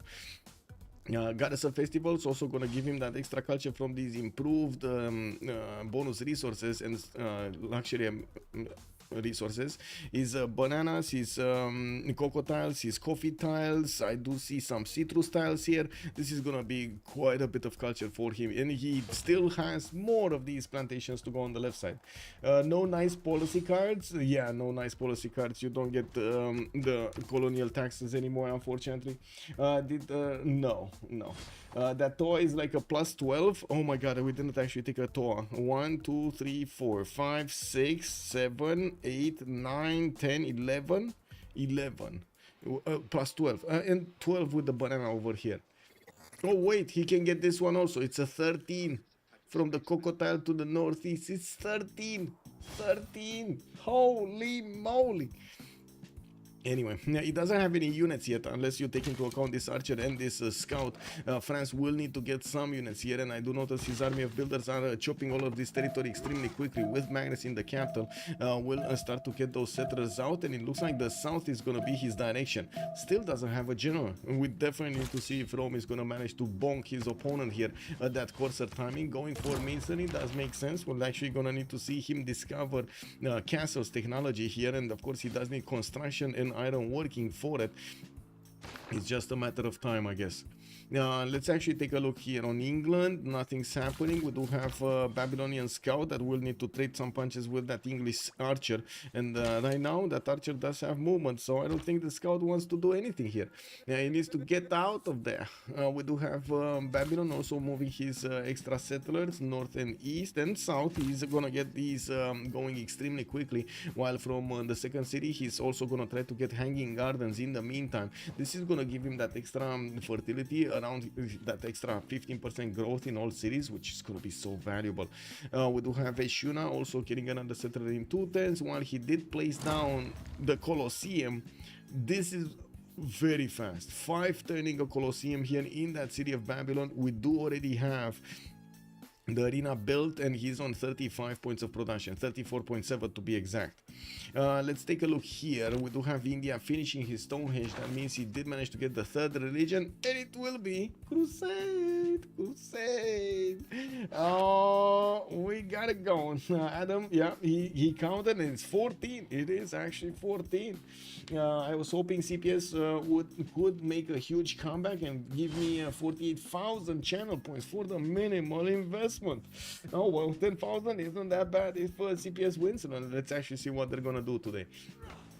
Yeah, we do have Varus coming up from Pana. I do see more campuses here from the southern cities, and of course India will need some gold per turn. We do have him right now with not the least, but it's very close to the least gold per turn. He's on 9, while of course Tapir over there is going to be on 6 on his side. Now we do have Magnus established there in the city of Chennai, where he does have quite a few chops. He started getting the builders, and of course we're going to need to see if his units are actually going to go towards Rome, or Rome is going to go towards France. I gotta say, Chandragupta, it's kind of made to actually go against Rome here. Now we do have to see when he's gonna choose to go. I don't think right now Rome is a bit too strong. 60 science and 43 culture. Oh my god, he actually just put nose in that Roman spawn. Moksha establishing Mediolandum for more culture. He's getting a few more libraries for more science, and looking at the text over here, he's gonna get his currency. Oh, he just got his currency actually, and started placing down commercials. He did also recruit Hypatia for a free library and an extra point of science from all of his libraries. You can imagine, since he is building them, he's gonna get significantly more science, and very quickly. Now this is gonna be a challenge to keep enough gold for the Corsair upgrade if he doesn't manage to get to mercenaries quickly. Although look at that, feudalism finishing up in 2 turns, he can get to mercenaries in another like 5 turns, and boom, get the Corsairs out. He's trying to get the Legion though, and this is a bit troubling. I really hope he's actually gonna switch to horses here as quickly as possible.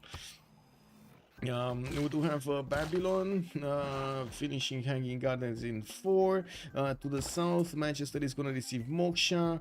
Bradford is already getting under attack by Phoenicia, putting that pressure on the city of Bradford with 35 strength, base strength by him, is doing lots of damage there.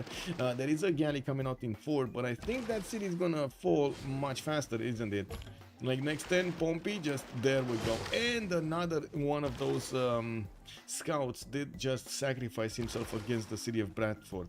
I can't, oh, well, that's a bit awkward. We do have another Biden coming in to take that spot, and of course we'll need to actually pass around Anshan. That is not the city-state, that it is actually being used by the Roman Empire, and Phoenicia doesn't have access to go through those borders. Shouldn't he go anywhere? Like, isn't this war declared yet? Anshan ETPI, it is war declared yet. Anyway, we'll see what he chooses to do here. Looking at Dido, he did manage to get a 6th settler out to the right side. He did place Ugarit, what I was talking about earlier, in the southeast, where he's gonna get a better Kothon, and started getting some horses out of his cities. He can try to bonk against some of the units of Portugal, picking them off, and of course try to put more pressure on Portugal to actually make him face the music, basically, build an army and defend himself with the general that he earlier did chop. We do have also Dido managing to get to only 17 science and 35 culture. While he is starting to put down some campuses, he's definitely going to need the extra population level so he can actually put down the campuses next to those Kothons. Looking at Chandragupta again, finishing his temple, got the Greek general back. It looks like at the moment he's not that worried about the next tier general, while Zulu will keep on gathering the most points in the game here with 7 right now on Zulu. We gotta check out what he is doing. Okay, getting 3 horses, no general by the way. He did actually activate his general and used it for the military engineer. Now we do see him moving towards the north with another city, which he's probably gonna get on that march tile, and try to, guess what, stop any kind of military from getting to Portugal. We do have France getting the city of Nantes, and I do see he is moving forward with quite a few horses and some slingers that will need upgrades into archers. This is the France that does get the extra diplomatic visibility against opponents, and will get a decent amount of damage at the Corsair timing. The problem is he did start off with monumentality with holy sites, and yes, that would give him some possible defense if he does manage to get the third belief, defender of the faith. Although at the same time, as you can see, it's slowing him down in the stat screen. 12 science and 24 culture doesn't even compare to the 5 times more ETPI, 62 science and 55 culture, and this is ETPI science even without the Hypatia scientist. Let's see, he's gonna jump up over 70 immediately when he's actually gonna plug that in. He finished 2 libraries, so he's gonna get 2 points from that, another point from this one, 3, and of course the library is probably gonna have 2 bonuses, Anshan and Geneva and Taruga. Oh my god, they have all 3 science city states. All 3 science city states are on the side of CPS. This is getting more and more dangerous for Freritos de la Vega. I like the 7 Cs the most. Everything is kind of connected, but war moves require a bit of work. Yes, indeed, Ducadox. Definitely didn't expect that. Wait. Why is a Dido City near Age of Steam, England? And Brinda. Hello there, sir. Good evening. And well, thank you so much for the raid. Welcome, everybody. We do have a game from the CivFR Squadrons tonight. Freritos de la Vega on the left side of the screen. CPS on the right side of the screen. We do need to see how the action is going to unfold. Zulu going against Zulu and Rome actually going against Captain Medici. And we do have over here Dido versus Portugal, with Portugal having a general, and Malm is still thinking what is he going to do with Rome on the left side. And we do have him starting to get a few Varus out, not yet actually sending them to his opponents. Thank you so much, Capsule, for the follow, sir. And also I do want to bring a big shout out here. Shout out Trinda Air. Amazing game, by the way. Trinda, congratulations for that Saturday win. Amazing game. There we go. Shout out. There we go. Please check if that was raised. There was a city. Yeah. It was raised. It was raised to the ground. And it looks like Phoenicia now is going to try to go for Anshan. Taking a city. That's the first city being taken away from an opponent here. Salto with England just lost a city center here that was on the sugar tile. You do have Plymouth being placed to the west of London. That still will mean he's on 5 cities. He's on 4 cities, soon to be 5 and 6. And also will mean he doesn't have that much production to spend on Manchester defense. Good thing is, Babylon in the north is actually quite happy to keep on simming, getting his Colosseum up in the capital city in 110, also growing that city to the 10th population. We do have Hanging Gardens also finishing in his 2nd city. Next turn. So much extra fertility. Thank you so much, Trinda. Much appreciated, sir. It does look like it's gonna be quite a action-packed game over here, or at least starting to be quite an action-packed game. We do have on here, right? Let's actually see what's going on, because I do see Zulu is moving forward. He is definitely trying to cut off any kind of attack from France towards Portugal, wants to get on himself all of that pressure. We do see Sprig is actually going to send a few of these horses towards Yerevan to get another city center. It's very important for him to grab any kind of city center right now. He's trying to grab every city that he can get. And of course Rome next to him with such a big tempo. We do have Rome starting to get his heavy chariots out. Rome is also getting a few horses here. 78 points of production, 72 science, 57 points of culture. This is not even comparable. Right now he's 3 times the science that Sprig acquired from the beginning of the game, with 2 times more culture. Whoa. We do need to see if India is going to come in to get a piece of Rome here, since at the moment Rome doesn't have that many strong units. He's going to get stirrups next, and I gotta say he really needs to get his heavy chariots out, because otherwise he's going to start hard building, and he's not going to like that. All of that moving of iron resources from one side to the other, not going to be the best. More builders coming up from India's territory. I do see Malm did manage to get his 64 faith a turn, improved his his temples in the holy sites, while he's starting to get a few Varus. Looks like he's eyeballing Geneva first. He doesn't want to take away that edge of his opponents of having all of these extra science city-states. I do have to say Anshan here is going to need to be attacked from 2 sides, and really quickly, because it's trying to get walls up in 3 turns, and that's something that Phoenicia definitely doesn't want to have. And the walls will make it so much slower over here for the damage to be done. There is also a great terminal here, Gaius Duilius, that will give him the ability to upgrade into a fleet one of his bireams, and I'm actually quite surprised he's not using it. Maybe he doesn't want to activate it now because Era scored next Era or something like that, although I do have to say it's not like he's gonna have many chances of taking Anshan before the walls go up. It's only 2 turns, that's it, 2 turns, boom, walls go up.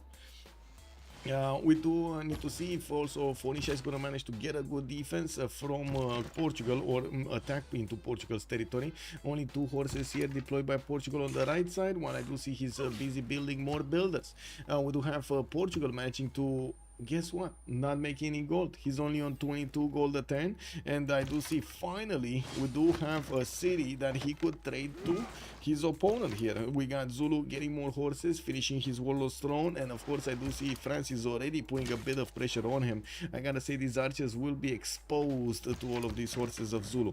I did recruit Timur, which is a general from the medieval classical, from the medieval Renaissance category. It's not gonna give bonuses to these classical units, the horses, the swordsman, and we're gonna need to see when Zulu is gonna upgrade these. He has 33 science and 37 culture, definitely much higher science and culture than Catherine de Medici here, but doesn't have the faith per turn. And the production, look at Catherine de Medici go, 69 points of production, getting multiple campuses at the same time. That's going to be a +2 here, another +3 here in Amboise. I do see more temples. Yerevan is also going to give him another holy site. He has another settler moving, and I gotta say, this is very dangerous for him to put a city on the eastern coast. That is going to be revealed. I'm pretty sure Portugal is going to send a unit there to see if he can actually do something. Also, this city, Amboise, can be hit by 2 frigates, not that easy to keep later on in the game. He basically needs to do whatever he needs to be doing before frigates. Is Anshan on Dido's continent? Anshan is on another continent. No, it's not. It's not on Dido's continent. And I do see the city is probably gonna fall next turn. Unless the walls somehow magically get up next turn, these biomes should actually finish the job next turn. By the way, did another episode of Ring of Power get out? Do I have to check it? I didn't actually check if there was a 7th episode. Was there a 7th episode? And there we go. Pompi does finish the job here. He did manage to acquire more of these whales, and of course the fish tiles are already improved. Got a free cotton, and he's gonna need to repair every one of those things there. 7th, yes. 8th tomorrow. Oh, and good evening, sir, and thank you so much. Dice to the double slam. Duke of Duck is saying 100%. Every Thursday? Oh, it's every Thursday. Oh, I see. So I probably did see the 7th one. I'm just going to need to wait for the 8th one. Or is it 1 week delayed in Romania? That sounds terrible if it's 1 week delayed in Romania. But oh well, it is what it is. Anyway, now we do have Portugal also starting to place down quite a few more campuses to get that science up. He's right now on 26 science with 38 culture, but I do see he has a big problem with the gold per turn. He's gonna start sending those traders to Zulu, and that will make it much better. Although I gotta point out, Zulu doesn't really have that many commercials. These traders being sent to the cities of Zulu might not be that fruitful. Definitely gonna be better than sending internals here from the gold perspective, but won't be that great until Zulu improves quite a few of his tiles, quite a few of his districts there. Also, we're taking with the risk of it being liberated. Anshan, well, it looks like Pompi is gonna have how to say, it's gonna keep England from getting to settle more cities here. That's Anshan's position, and of course will deny Anshan from the lobby for quite a few turns, and that is quite important right now because CPS did have 3 cities, 3 science cities acquired, and they were all getting the bonuses from them. That put them ahead in the science for some time here. It's time for some rebalancing going on. We do have also Babylon finishing Colosseum, getting his hanging gardens, to turning a theater square here from that capital city, which is going to be an easy +4. I do notice he does have more settlers coming around, and I do see a non-freshwater city here, Karkar, next to that amazing Asala de Uyuni that just got a preserve and a grove. Look at this beauty over here. Now that's a city to remember. A 2-2-4-2-2-2 tile, and 2 of them, not to mention he can build guess what, another city and another preserve on the other side. Beautiful, just amazing.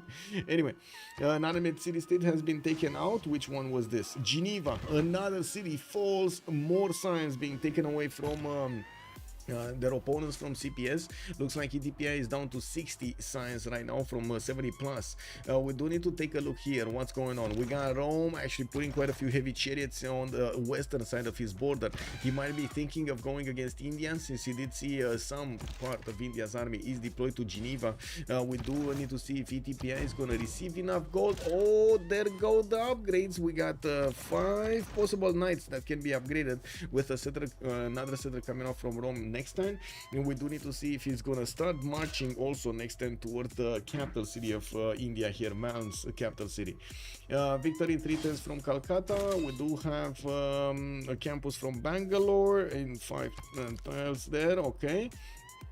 And I do notice Bath in Menulandum is starting to get out next turn. I do notice he's not really placed in a way that he's actually gonna get that how to say, extra production on his on his industrial zone, but sure, it is what it is. I was sure that he's actually gonna try to get it here, like some setup over here to the right side. It would have been a bit more easier.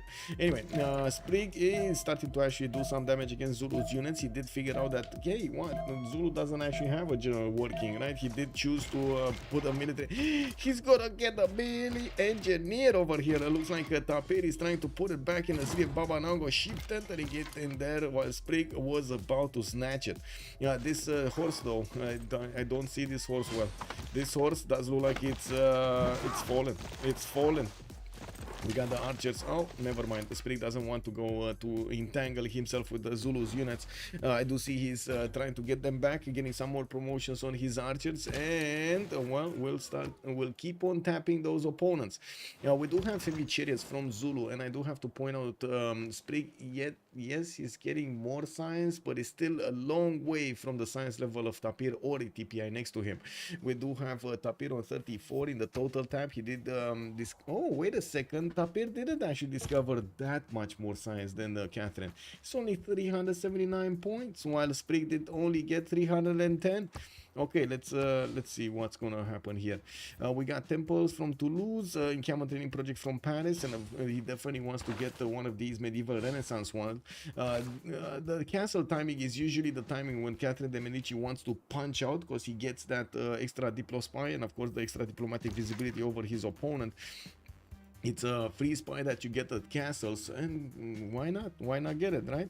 We got also him trying to get more campuses, only a +2 here next to Bordeaux, and I do see Yerevan is still working to repair itself. He did manage to get the city of Dion to the north, which is gonna get some tiles to improve here. A chateau that doesn't have production, but it does have golden culture. A wine tile that is also gonna need to get some love then, and of course he did settle on a silver, getting an extra amenity. Looking at his city centers here, he is at least on +3, so he's doing well. On Rome though, I would imagine we do see some +6s. Let me actually take a look here. Yes, there's a +6 there, and I do notice Rome is just figuring out how the defense of India looks like, and to be honest, there isn't that much defense here. If he just moves around these Indian units and tries to go to the city of Calcutta immediately, he might get there to bonk that city before India can react properly. We do have walls getting up. We do have India immediately putting a horse to stop that from happening, and of course we do see the knights will get to take out that horse very, very, very quickly. We do need them next turn though to actually gather the strength and keep on moving. We got new Varus coming around from Panna. Malm doesn't have his GMC yet. He's kind of far away from that. Civil service also coming out next turn, while Rome did get his civil service, so that's an extra +5 that he's benefiting on these knights, and no surprise that he can do so much damage.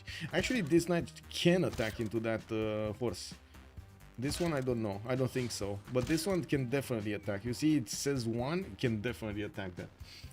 Varus are not pushable. Well, yes, but he only has 1 and another one that's on the way. Also Kepor, hello there sir, and good evening. How's the game going? Looks like it's gonna be packed with action in the next part of the game. We have so many conflict zones going around here. Surely Varus aren't gonna hold, Arno is calling out, and we will need to see if they're gonna hold or not. The city center did manage to get wall up, and of course did chop it with the builders. Now Malm, okay, he should defend this. Actually, he should defend this. It's still gonna be hard, but he should defend this. He's gonna lose quite a few units, probably like 2 horses, another archer. I don't think the Varu is gonna be damaged though. He can take out the Varu as well with 3 knights. Although in the north he doesn't have a knight, he has a horse, and that's impossible to actually attack into a Varu with. Anyway, We do have France also managing to chip away the Zulu's horses to get some extra points there. We do have in the era score screen also 7 turns until the next World Congress, or I should say the next turn of the age here, with Sprig needing to get more 10 more points. Malm is gonna already get the Golden Age. Pompi is Dark Age right now, but oh my god, look at him settling cities here. Byblos, he got Anshan, he took a city from England, and he's still gonna have quite a few more cities on this eastern coast, which is going to be protected by Babylon. Shouldn't be a problem. We do have also Babylon starting to get up in the science, still has a problem with the starting to get up in the culture, but still has a problem with the science. Malm is also 52 science and 55 culture. Did actually manage to catch up quite nicely to his neighbor here, Rome, in the output of score, not really in the total score, right? He's 509. He's barely like half of Trajan science in the total acquired, with like 2/3 of what ETPI has in the culture.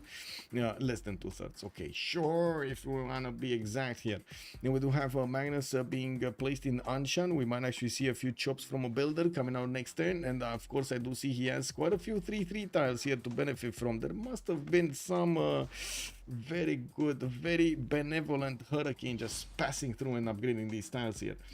Seems every man CPS will have a much better economy once Portugal settles coast of the Sea of Dido. Well, that's a very good question. That's a very good question. Let's actually see what's going to happen with the economy. Statement, I should say, not question. CCPyro does only have 38 points of gold per turn right now. ETPI is on 15, Tapir is 9, and Salto is 31. On the other side, we do have Phyrsos 56, Pompi 47, Malm is only on 9, and then Sprig is on 25 as well.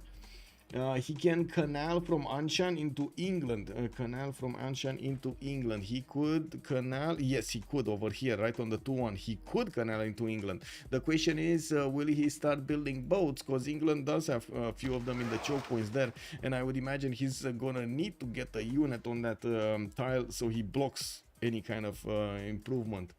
And anyway, +6 campus in Anshan. Where's the +6 campus? I do see this. This is the +4. This is the +4. Where do you see the +6? Or did he settle on? No, that's not a geothermal. Where's the +6? Oh, here in the third ring to the northwest. I see the geothermals right now. I found it. I found it. Yes, you're correct. It's north. Now we got Sidon getting to chop some more of those rice tiles for the extra food, getting to the 9th population, putting down his industrial zones from higher, and I do see he did finish his mausoleum at Halicarnassus, grabbing some more of those culture and science points, not to mention a bit of faith on his improved resources, or I should say on the coastal resources. I do see Carthage still needs to buy some tiles. It's, I guess Pompi considers it's a bit too big of an investment. I do have to point something else out. Do you see the production difference between these two teams? We got Phyrsos 160 production versus 90 max from ETPI. That's 90 max from ETPI. And look at this, actually India is going to need to defend his capital, and it looks like he's going to get these knights in a clutch. But by the looks of it, his Varus are going to be strong enough to punch back these knights back into the territory. We'll probably grab another tile here next turn, while the knights, yes, can counter attack and do some damage to the Varus. It doesn't look like they're taking them out quickly enough. You know, we do have some new crossbows coming on the field, which are very good units to attack into Varus with. One of the counters of Varus is also a lot of archers. If you, well, back in the day it was also a lot of archers. If you were getting attacked with Varus, you just get some strong units in the front, put some archers in the back, and pew, pew, pew, pew, pew, pew, pew, pew. You know, take them down slowly but surely. We got Pana getting another archer, Chennai getting another archer, Delhi getting another archer. Looks like we do have India here getting ready with those archer shots. France is also getting a few more horses. He's up to 2, 4, 6, 8 right now, and I do see another warrior coming up from Amboise. He might actually get the courser timing nicely. He's going for will next turn, and getting civil service also next turn for an extra +5 from the military alliance. Pompi 10 points out. Phyrsos is over the necessary points. We got Salto going Dark Age. She's 45 out of 47, and we only have 5 more turns to go. England over here is gonna try to get a commercial. That is gonna be a splendid one. It's a +4. We do have Sokopon 10 trying to get a religion also, and he does need to chop another tile for that Holy Sire project to finish, so he can establish a religion. And to see Babylon is also gonna have access to Marco Polo. He did put down his merchants and commercials, and of course we'll get some chops probably. Yeah, we do have him also with some explode. Oh my god, this land looks like incredible. My god, how it looks like in the capital city. Beautiful, beautiful. 6 2 tiles with 2 5s with 3 3s, 4 3s, 4 4s over there. Just incredible. And he's getting his setup nicely with industrial zones around. Oh my god, that are gonna be boosted by multiple aqueducts. Oh, who doesn't like this spawn? Beautifully played out by Phyrsos, by the way. I do also see Rome is managing to get his golden age, and we do need to see how he's gonna get pushed back here. Already you see that banged up knight is going back, is gonna have a promotion, but it's gonna need to keep moving away from these Varos, because you never know when the trunks come. We do also need to see if India is gonna use this momentum to keep on pushing Rome, since he did manage to kinda, you know, get close to Rome in science and culture. We will need to see if he's gonna use this against him, his opponent. At the moment he did manage to overtake ETPI in the production. He's 92 versus 100, but then you do need to take into account the 92 faith pattern he's also making on top of that 92 production. Pompi did jump up to 141 points of production, and I do see he's gonna finish that industrial zone. A lot of libraries here. He's on 45 science, 74 culture versus Salto's 48 and 51. Looking at the text, he's going construction. Does look like he's gonna need to be careful about land and sea. More about land and sea though. He would really wish to get some catapults against England, although right now it doesn't feel like he's gonna manage to do so. And we do have Babylon putting a city so they can trade with, and I'm pretty sure Phoenicia is going to be very happy to connect his empire to Babylon's city centers and use Reina in both cities so they can grab that extra gold there. Let's actually see what happened. Okay, golden age for Dido, 1 point off. He's gonna get it. Sprig is 6 point off. He's probably gonna get it as well. He did recruit Ethelfled. It's just a matter of time until he's gonna get his coursers here, his castle's technology. He's going for divine right next turn, and that should be enough points for him to get the golden age, putting down a few chateaus here and there for the extra culture and of course the gold, while he keeps on building horses, training horses. Another 3 coming out from Bordeaux, Nantes and Amboise. I do have to say on Zulu, we do have him getting his iron working up, and I do see he kind of lagged behind. 35 science, 39 culture. He's starting to get catapult cores, and I do see knight cores are also getting upgraded. Now this is a dangerous moment for the Black Queen here. This is the moment he really needs his coursers. Otherwise these units, these knight cores, will take him down. A sassy gamer lady, hello there ma'am, and good evening. Hey, how are the little kids doing? How are the kids doing? Good evening ma'am. There we go, and of course a big shout out to sassy gamer lady. There we go. The little fur babies are doing great. Very nice. I'm doing fine. Trying to protect myself from the cat, which is actually right now, it's very good. She's actually sleeping right now. But, you know, other than that, she's probably going to want my hand a little bit later. Is the France defender? I didn't see actually defender. No, France actually did get feed the world and tithe here. Not defender of the faith. Yeah, we do have Zulu getting some commercials up in the city of Babanango, putting Victor in there to keep those borders tight. And we do need to see if he's going to manage to get going soon against France here. His knights are definitely going to be strong enough to push through the horse line of France. It's just a matter of time until France is going to get his stronger technology though. Also, maybe if Zulu lets Portugal take a couple of Western French cities, he can trade with Rome. Yeah. True. Sassy going to walk the pups and grab dinner. Bon appetit, madame. Bon appetit. Have a great. Thank you so much for the raid, and of course, glad to see you tonight.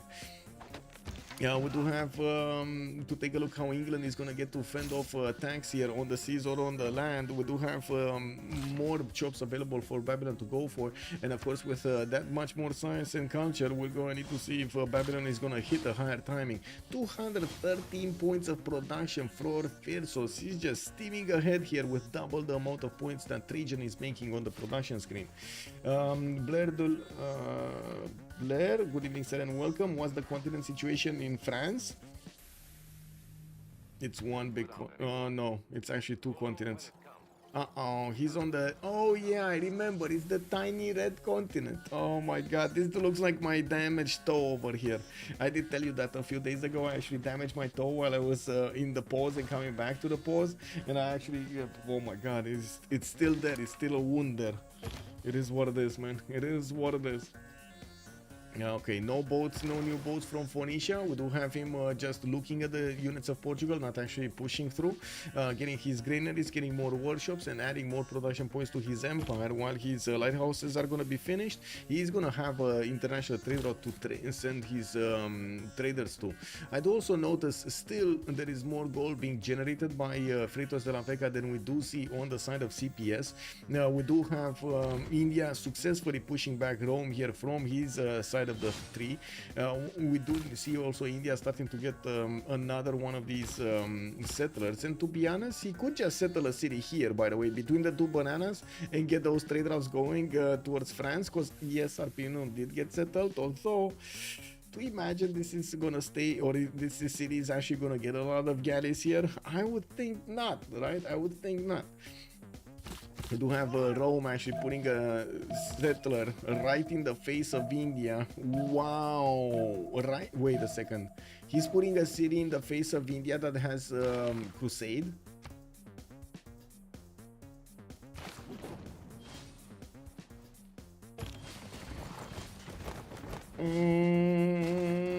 Yeah, that sounds like a problem.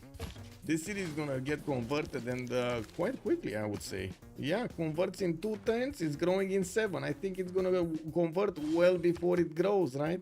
Non-freshwater city, yes, he can actually chop a cattle tile for an extra population point, but that's not happening. We do have more campuses and another encampment coming out from Malm. I do see his... we gotta pause. We gotta pause here. Malm is under pressure. I don't know if that's brave or bad. Yeah, Spoon is saying. I mean, he's getting as many cities as he can, right? He's grabbing land here, and he does want to keep away India. He would have gotten converted somehow. Anyway, we would need to see if he's going to manage to keep the defense up. That's what's important here, keeping the defense up. Now, you do see the Indian Varus cannot really push into the Roman lands right now. They would need to be stronger units here, and I'm pretty sure India is going to get some. ETPI is going to get also his sprinting next turn for an extra +3. We do have France about to get pushed, but he did get his coursers, so now this attack is not that effective. We're going to need to see the archers getting their crossbow upgrades, and I do have to say Zulu is also going to get his crossbow upgrades in 3 turns. Machinery, he has 1, 2 of these archer cores, 3 archer cores with the 4th one on the way. That will allow him to do so much damage against French units. France didn't get to establish his spy anywhere. He just got it in the city of Paris and will need to deploy it somewhere. I would imagine it's Zulu, because Zulu is kind of, you know, knocking on his doorstep and trying to get in, so he's going to need to get that extra deploy there. Now we do have also Salto managing to recruit Isodor of Miletus from the engineer screen, while he did manage to get a few chops going. We do have from the North Babylon starting to pump out a few heavy chariots. They do look more for defense rather than anything, but he still has quite a few cities that need to select production there, so maybe we will see an army just quickly getting raised in a few turns. Watching Malm and saw his laughing face when Rome plays that city. I can imagine. Can you share? Oh my god, do you have a screenshot? That would be gold. If you do have a screenshot, please share it on my Discord. That would be gold. I'm gonna show it on stream. Also, yeah, there we go. We're fine.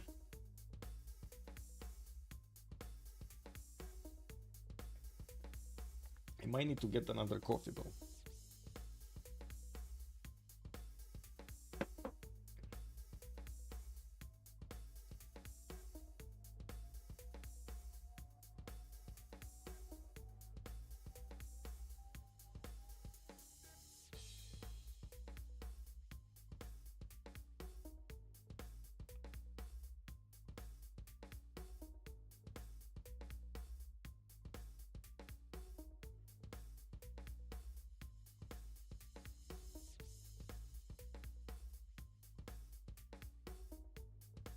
Yep, there we go. There we go.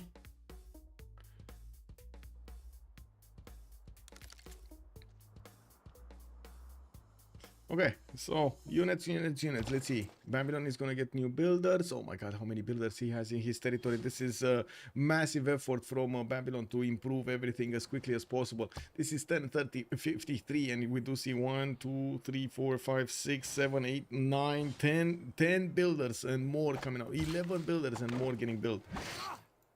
Looking at Zulu, he is about to start attacking here. I do see the Knight Course can actually do quite a bit of damage against the Coursers, but still no crossbows yet. So I would imagine he's gonna wait for those, even though like even these Archer Cores are chopping away at the Coursers' strength and of course allowing these Knight Cores to do more damage. Right now, if he does attack, he should have enough strength to take out that Courser entirely. Now the counter attack is not gonna be that bad. We do see the French Coursers basically die if they try to attack into the Knight Course. And that's not a good thing. Oh my god, the Corsair remained alive on 3 HP. He remained alive with 3 HP. Really? Anyway, some more general also from France is gonna give him the points. He put a horse in front that's gonna die really badly. You do see the Knight Core is overwhelmingly doing the damage against that horse, and of course we do see more joining the fight with new courses coming out from Sprig's side. We do need to see if they're gonna actually manage to help him defend here. On the western side, we do have Malm also going for his printing in 5 right now. Since Rome did manage to get his printing, it's not a possibility for him to actually get there. We do see that he's also struggling to fight a city spot. India was trying to get next to those bananas, but then Rome came through and put a city there. Also, does France have Defender of Faith? He doesn't have Defender of Faith. I don't know if he actually bought... let me see. Let me double check. No, he still didn't get Defender of Faith. And I do see England actually got Defender of Faith. He denied it. He denied it.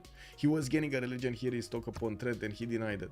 And we did jump into the new era. We got Tapir Dark Age. Oh my god, he's actually pushing France. He should be pushing France with all the +5 mini card, +5 general alliance. This is gonna be so strong. Already 80 strength knights on attack, 75 to 80 strength knights. Yeah, we're gonna have a pause here in a minute or so, so they can actually go through the World Congress, and right after the pause we're gonna take a look at all of their bonuses here. I do see Tapir is the only one that went Dark Age here from CPS's side. He's down to 37 science and 27 culture. This kind of looks like an all-in maneuver into France, and of course we're going to need to see if he's going to be successful. These full strength Knight Cores can definitely damage the Coursers quite a bit, even though I do have to point out at the moment we still do not have that French spy inside of the cities of Zulu.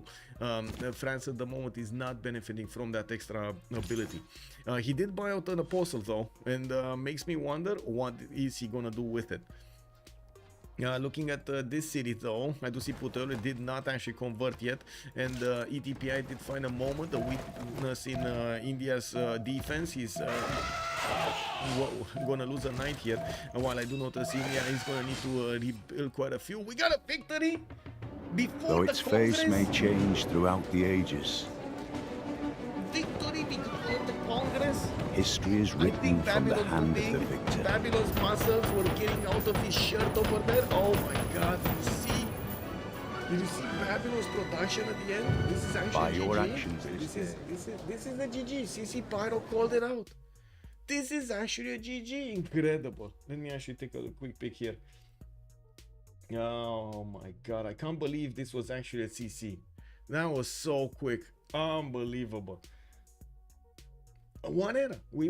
Two eras. We went through 2 eras. Let's see what they have to say. I'm gonna jump into the voice channel here so we can hear them out, but give me a second so I can actually put my correct sound settings. And we gotta know. I mean, we're definitely gonna jump into a lobby that's being talked in French. The main language is gonna be French there. We do need to hear them out, and of course, if we do get some answers in English, that's gonna be amazing. If not, the chat maybe can help us out translate. Je pense que t'étais pas obligé gros de faire un peu chito. Mais Ouais, en tu vois, tout cas, le timing était le plus tôt possible hein, sur les chevaliers. T'as fait. ouais, là, tu pouvais pas j'ai faire mieux. vraiment, on va dire, j'ai vraiment donné sa chance au timing chevalier. Ouais. Non, mais je sais que c'est à chier, hein, mais je venais avec Alliance, imprimerie et tout. J'étais en mode, on y va comme un cochon. Et ouais, bah, c'était vraiment comme un cochon. En plus, j'ai- 14 amazing Les Varros, Temple les of Varros, c'est une bonne Artemis, nuit. man. You know, Hello, Michael. 14 Good evening, sir. Hello. Bonsoir, bonsoir. 14 Hello. amenities, Temple of Artemis. This is a rare sight. What happened there? Incredible. It was a funny spawn, eh, yeah, Michael? Yeah, into that temple. Did you like the way I play it? Just full science and go. Yeah. But I gotta say, all of this Liang spamming is starting to be quite a trend over here. Yeah, we quite have trending. what, 3 people going for the right side Liang. Oh, nice. Glad to see it. Yep, but Malm was saying that Knight's push is suck. I'm gonna say yes too. I think so, but I thought that if I don't push earlier in the game, we will be fucked up anyway because no free sim. So I prepared this. I knew I would have another push after, but yep. Just maybe I should have been more patient. That's it. At least we can all know it's for sure 100%. If this push don't pass, it means that Knight really suck. Nah, The now we Knights on saw. Zulu don't suck. Look at Knights on Zulu. Knight cores with +5 military card from the Dark Age. Yep. You All saved the Sprig. all night. Yeah, you The saved team that did Sprig. Knight lost in the end. Now, what did you thought of the map, Frerito?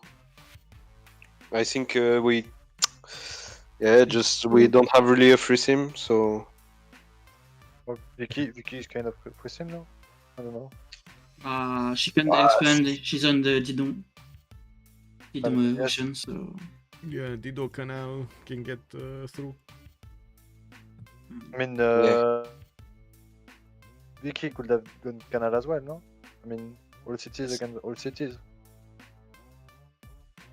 Vicky La- could la have ville- what? la ville que je te tue. Yep. Bah, Oui, elle aurait pu faire un canal, c'est un point. tu la places une case à droite et du coup t'es safe et tu peux juste faire un canal, tu vois. Ouais. Enfin, En fait, je suis con, Oh. j'ai pas fait. il peut pas canal. Ah, sorry, Michael, ouais, sorry. No problem. Sorry. Non, pas y aller. désolé, je ne parlais français très bien. They have to express, and we are bad at English. So. It's fine. We can understand each other. Sign language, that's it's all good. But Malm, do you think if I wait to have better push, I can kill you? This Yes, if you look at this turn, you have +6 on me. I'm far from. I'm like 3 or 4 turns from printing, like 6 Yep. turns from spy, and with more crossbows and maybe des coursiers or pike and shot or just pikeman, you can do a good job. I agreed and I took Crusade instead of Defensor of Face. I think you have because I didn't want to push you, Malm. I was like, if I push you, maybe you think Doff, maybe. And I was like, no, please take Crusade. You have a big shot, but Yeah, I not, think I not have a with big Knights. Knights is like the worst you need to build Yep. here. No, I think I should have been more Last NH patient. has joined I the did round Knights table. because I wanted to be fast. It's always like this, but Pike and shot, industrialization, ballistic, pardon. Hello there, Cassit. Hi all. They were talking about the Canal City from Vicky. If it was one tile right from where it would have been safe. We're talking about this one, right? This was the tile that we were talking about, the 2-1 here. If that's the one that you're also referring to, yeah, that's the one. That's the one. Yes, this one. Let me open up the mic again. push. But Varou, whew. Varou, Good good units. units. But with my knights, I was like, oh damn. I saw the knight and I was like, but I have arrows. Why did France didn't chop his general? I know he had the chops ready to go, 3 builders ready to go, but he chose not to. I don't chop without Magnus, what the fuck. I don't care about one general. I see. Okay. I So chop you didn't literally really- 3 or 4 settlers with Magnus 2. So I don't lose pop, so I will not lose all this chop for one general Oh no. with triple yeah. chop. Makes sense. And yeah, I mean, if out of those cities, you got a lot more production. The stats were coming to come to shape there, and if Zulu couldn't push into you, or you managed to defend in the next 10-15 turns, you would have just out-simmed him. Yes, and kill later. Yeah. It was okay, no Yeah, yeah. general the first turn. Yep. Makes sense. I can't really push before We knew. secondary units, so you don't care about the first one. Well, like, what is the most random map? Okay, 70s. Let's play 70s. Yeah. Well, have a No, good at least evening, it was bonsoir, and thank you so much for allowing me to stream. Much appreciated. sir. Yep. GG. Have a GG. great night. Well played. So there we have it. We heard from both teams here, Freritos de la Vega and CPS on the other side, telling us what did happen during the game, what was their plan, and also what did they end up having as problems, and of course, what did they do to solve them. We did have a very early CC coming out today from this game. We barely made it into the second era over here, or I should say the third era Congress. As you can see, it's just up on the screen right now. Thank you so much for the follows, much appreciated for the subs, and of course for the support of the channel. And we're gonna see each other in the next streams, and I gotta say, we got a weekend packed of action today. This one, I'm still gonna need to wait for some more information, but we're gonna have to see. Oh my god, you're gonna see it on my Discord what's gonna happen. We do also need to see if there's gonna be a game tomorrow. I was trying to take a look, maybe a 2 versus 2, maybe a 1 versus 1, because we streamed quite a few 4v4s and of course the FFAs. So I was trying to figure out if there are some other games, other types of formats that we would go for. In the meantime, thank you so much also for every bit of support you're showing me on YouTube. You can see all of my VODs on YouTube, by the way. They are saved over there, and it just takes me a few hours to get the live stream cut into the VODs, so you can actually not see the beginning and the end and stuff like that, and maybe even the pauses in the middle. Thank you so much for everything. Leave a comment, and of course don't forget to follow / subscribe to the channel for the notifications, and see you next time. Bye bye. Much love, sir.